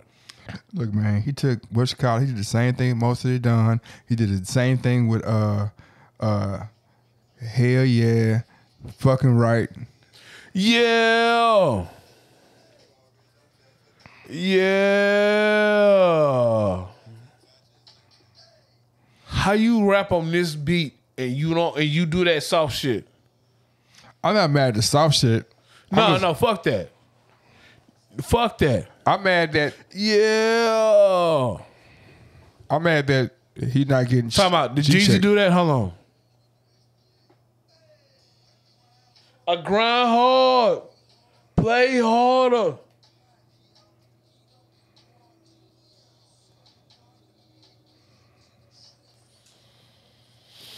Voila. Time out. I gotta bring it back. I gotta show you how Pimp came in on this. I'm not a fan of Pimp's come in. R.I.P. Pimp C. I'm not a fan of this Pimp C verse. Time out. Time out. I'm not a fan. Time out.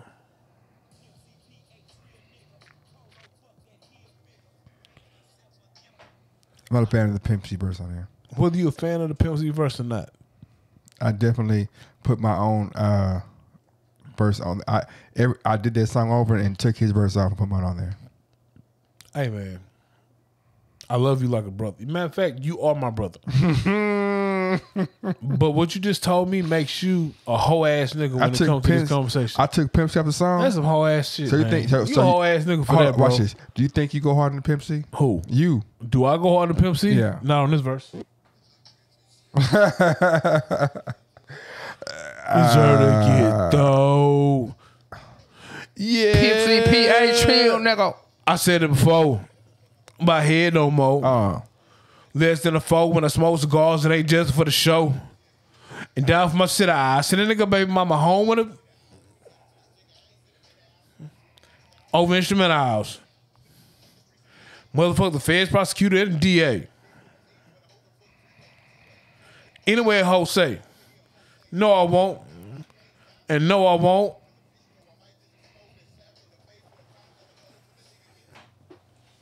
Bun B is fraud, bro. He what? Bun B is a fraud, man. Say, man. Hold up, man. Bernard is the fraud, man. Hey, man. Say, bro. Say, partner. You gonna have to get the fuck up out of here, man. You know what I'm talking about? First, you said something ill about the pimp. No, I didn't. I said I don't like that verse on that song. That's ill about the pimp to me. I ain't got like every verse. You're right. You got an opinion. You know what I'm saying? But what I'm saying is, this is a married, happily married man for several decades. Say, man, why you bringing up that man business? But he's the one talking about telling bitches to do this and that, and I'm walking through the wicked streets of PA, motherfuck the judge, prosecutor, and the DA. And I'm headed to the H with a whole fuck three-way. Yeah, that's what I'm talking about. Anyway, the pimp say. Yeah. Never had a hoe say, no, I won't. No, I can't stop that, and no, I don't. Because I might slap her in the face with a whole pile of mo. Man, come on, man. Yeah. You are a married individual. When Ice Cube was talking about bitches and all that, he was the same Muslim married individual. Man, sometimes you got to talk about these hoes, man. I don't know, man. And when I say that, I don't mean the nice, clean young ladies. I'm talking about the bitches and hoes. Well, you all got to put clean in there, man. All right, man. So this has been another episode of the 16 Shots podcast with one young James Boogie and AR Dub. And we out. Oh, before you go out, one question. All right. What limbs are okay for the girl? Let's say you're not married. All right. And you can have the baddest girl in the world, but she got to be missing one limb. What limb is that you'd be okay with? Or she had to be missing something like an ear, an eye, nose, a leg. A leg. You want a one-legged chick, man? Because when you take the prosthetic off, the access is unlimited. You know, women is more flexible. Women is flexible though, bro. Women is flexible. You toxic, bro. I'm just saying, but I be scared. Like sometimes when I be like, man, I'm a breaker, and she opened all the way. I'm like, damn, I didn't know you could do that. Yeah, but if there's no leg, there's even limitlessness. I'd rather say the arm, bro. Yeah. I mean, it really don't matter, to be honest with you. Or maybe we'd like an ear, or like maybe like a pinky toe or something like that, man. Well, you didn't say that. You said a limb. So okay, you can't go from limbs to phalanges. Okay. Phalanges or limbs. Oh, well, if that's the case, then she can be missing a pinky finger. I don't care. No, she gotta be a hand though. can't be this finger. Well, you can't go from a finger to a whole hand. It got to be a hand or an ear or a nose or an eye or a leg or a breast. I remember one time, man, it was just toxic or not. I remember one time I was talking to this one young lady, and I don't feel like she had any nipples, bro. She had titties with no nipples? Yeah, I feel like she didn't have nipples. She probably used to be a young man.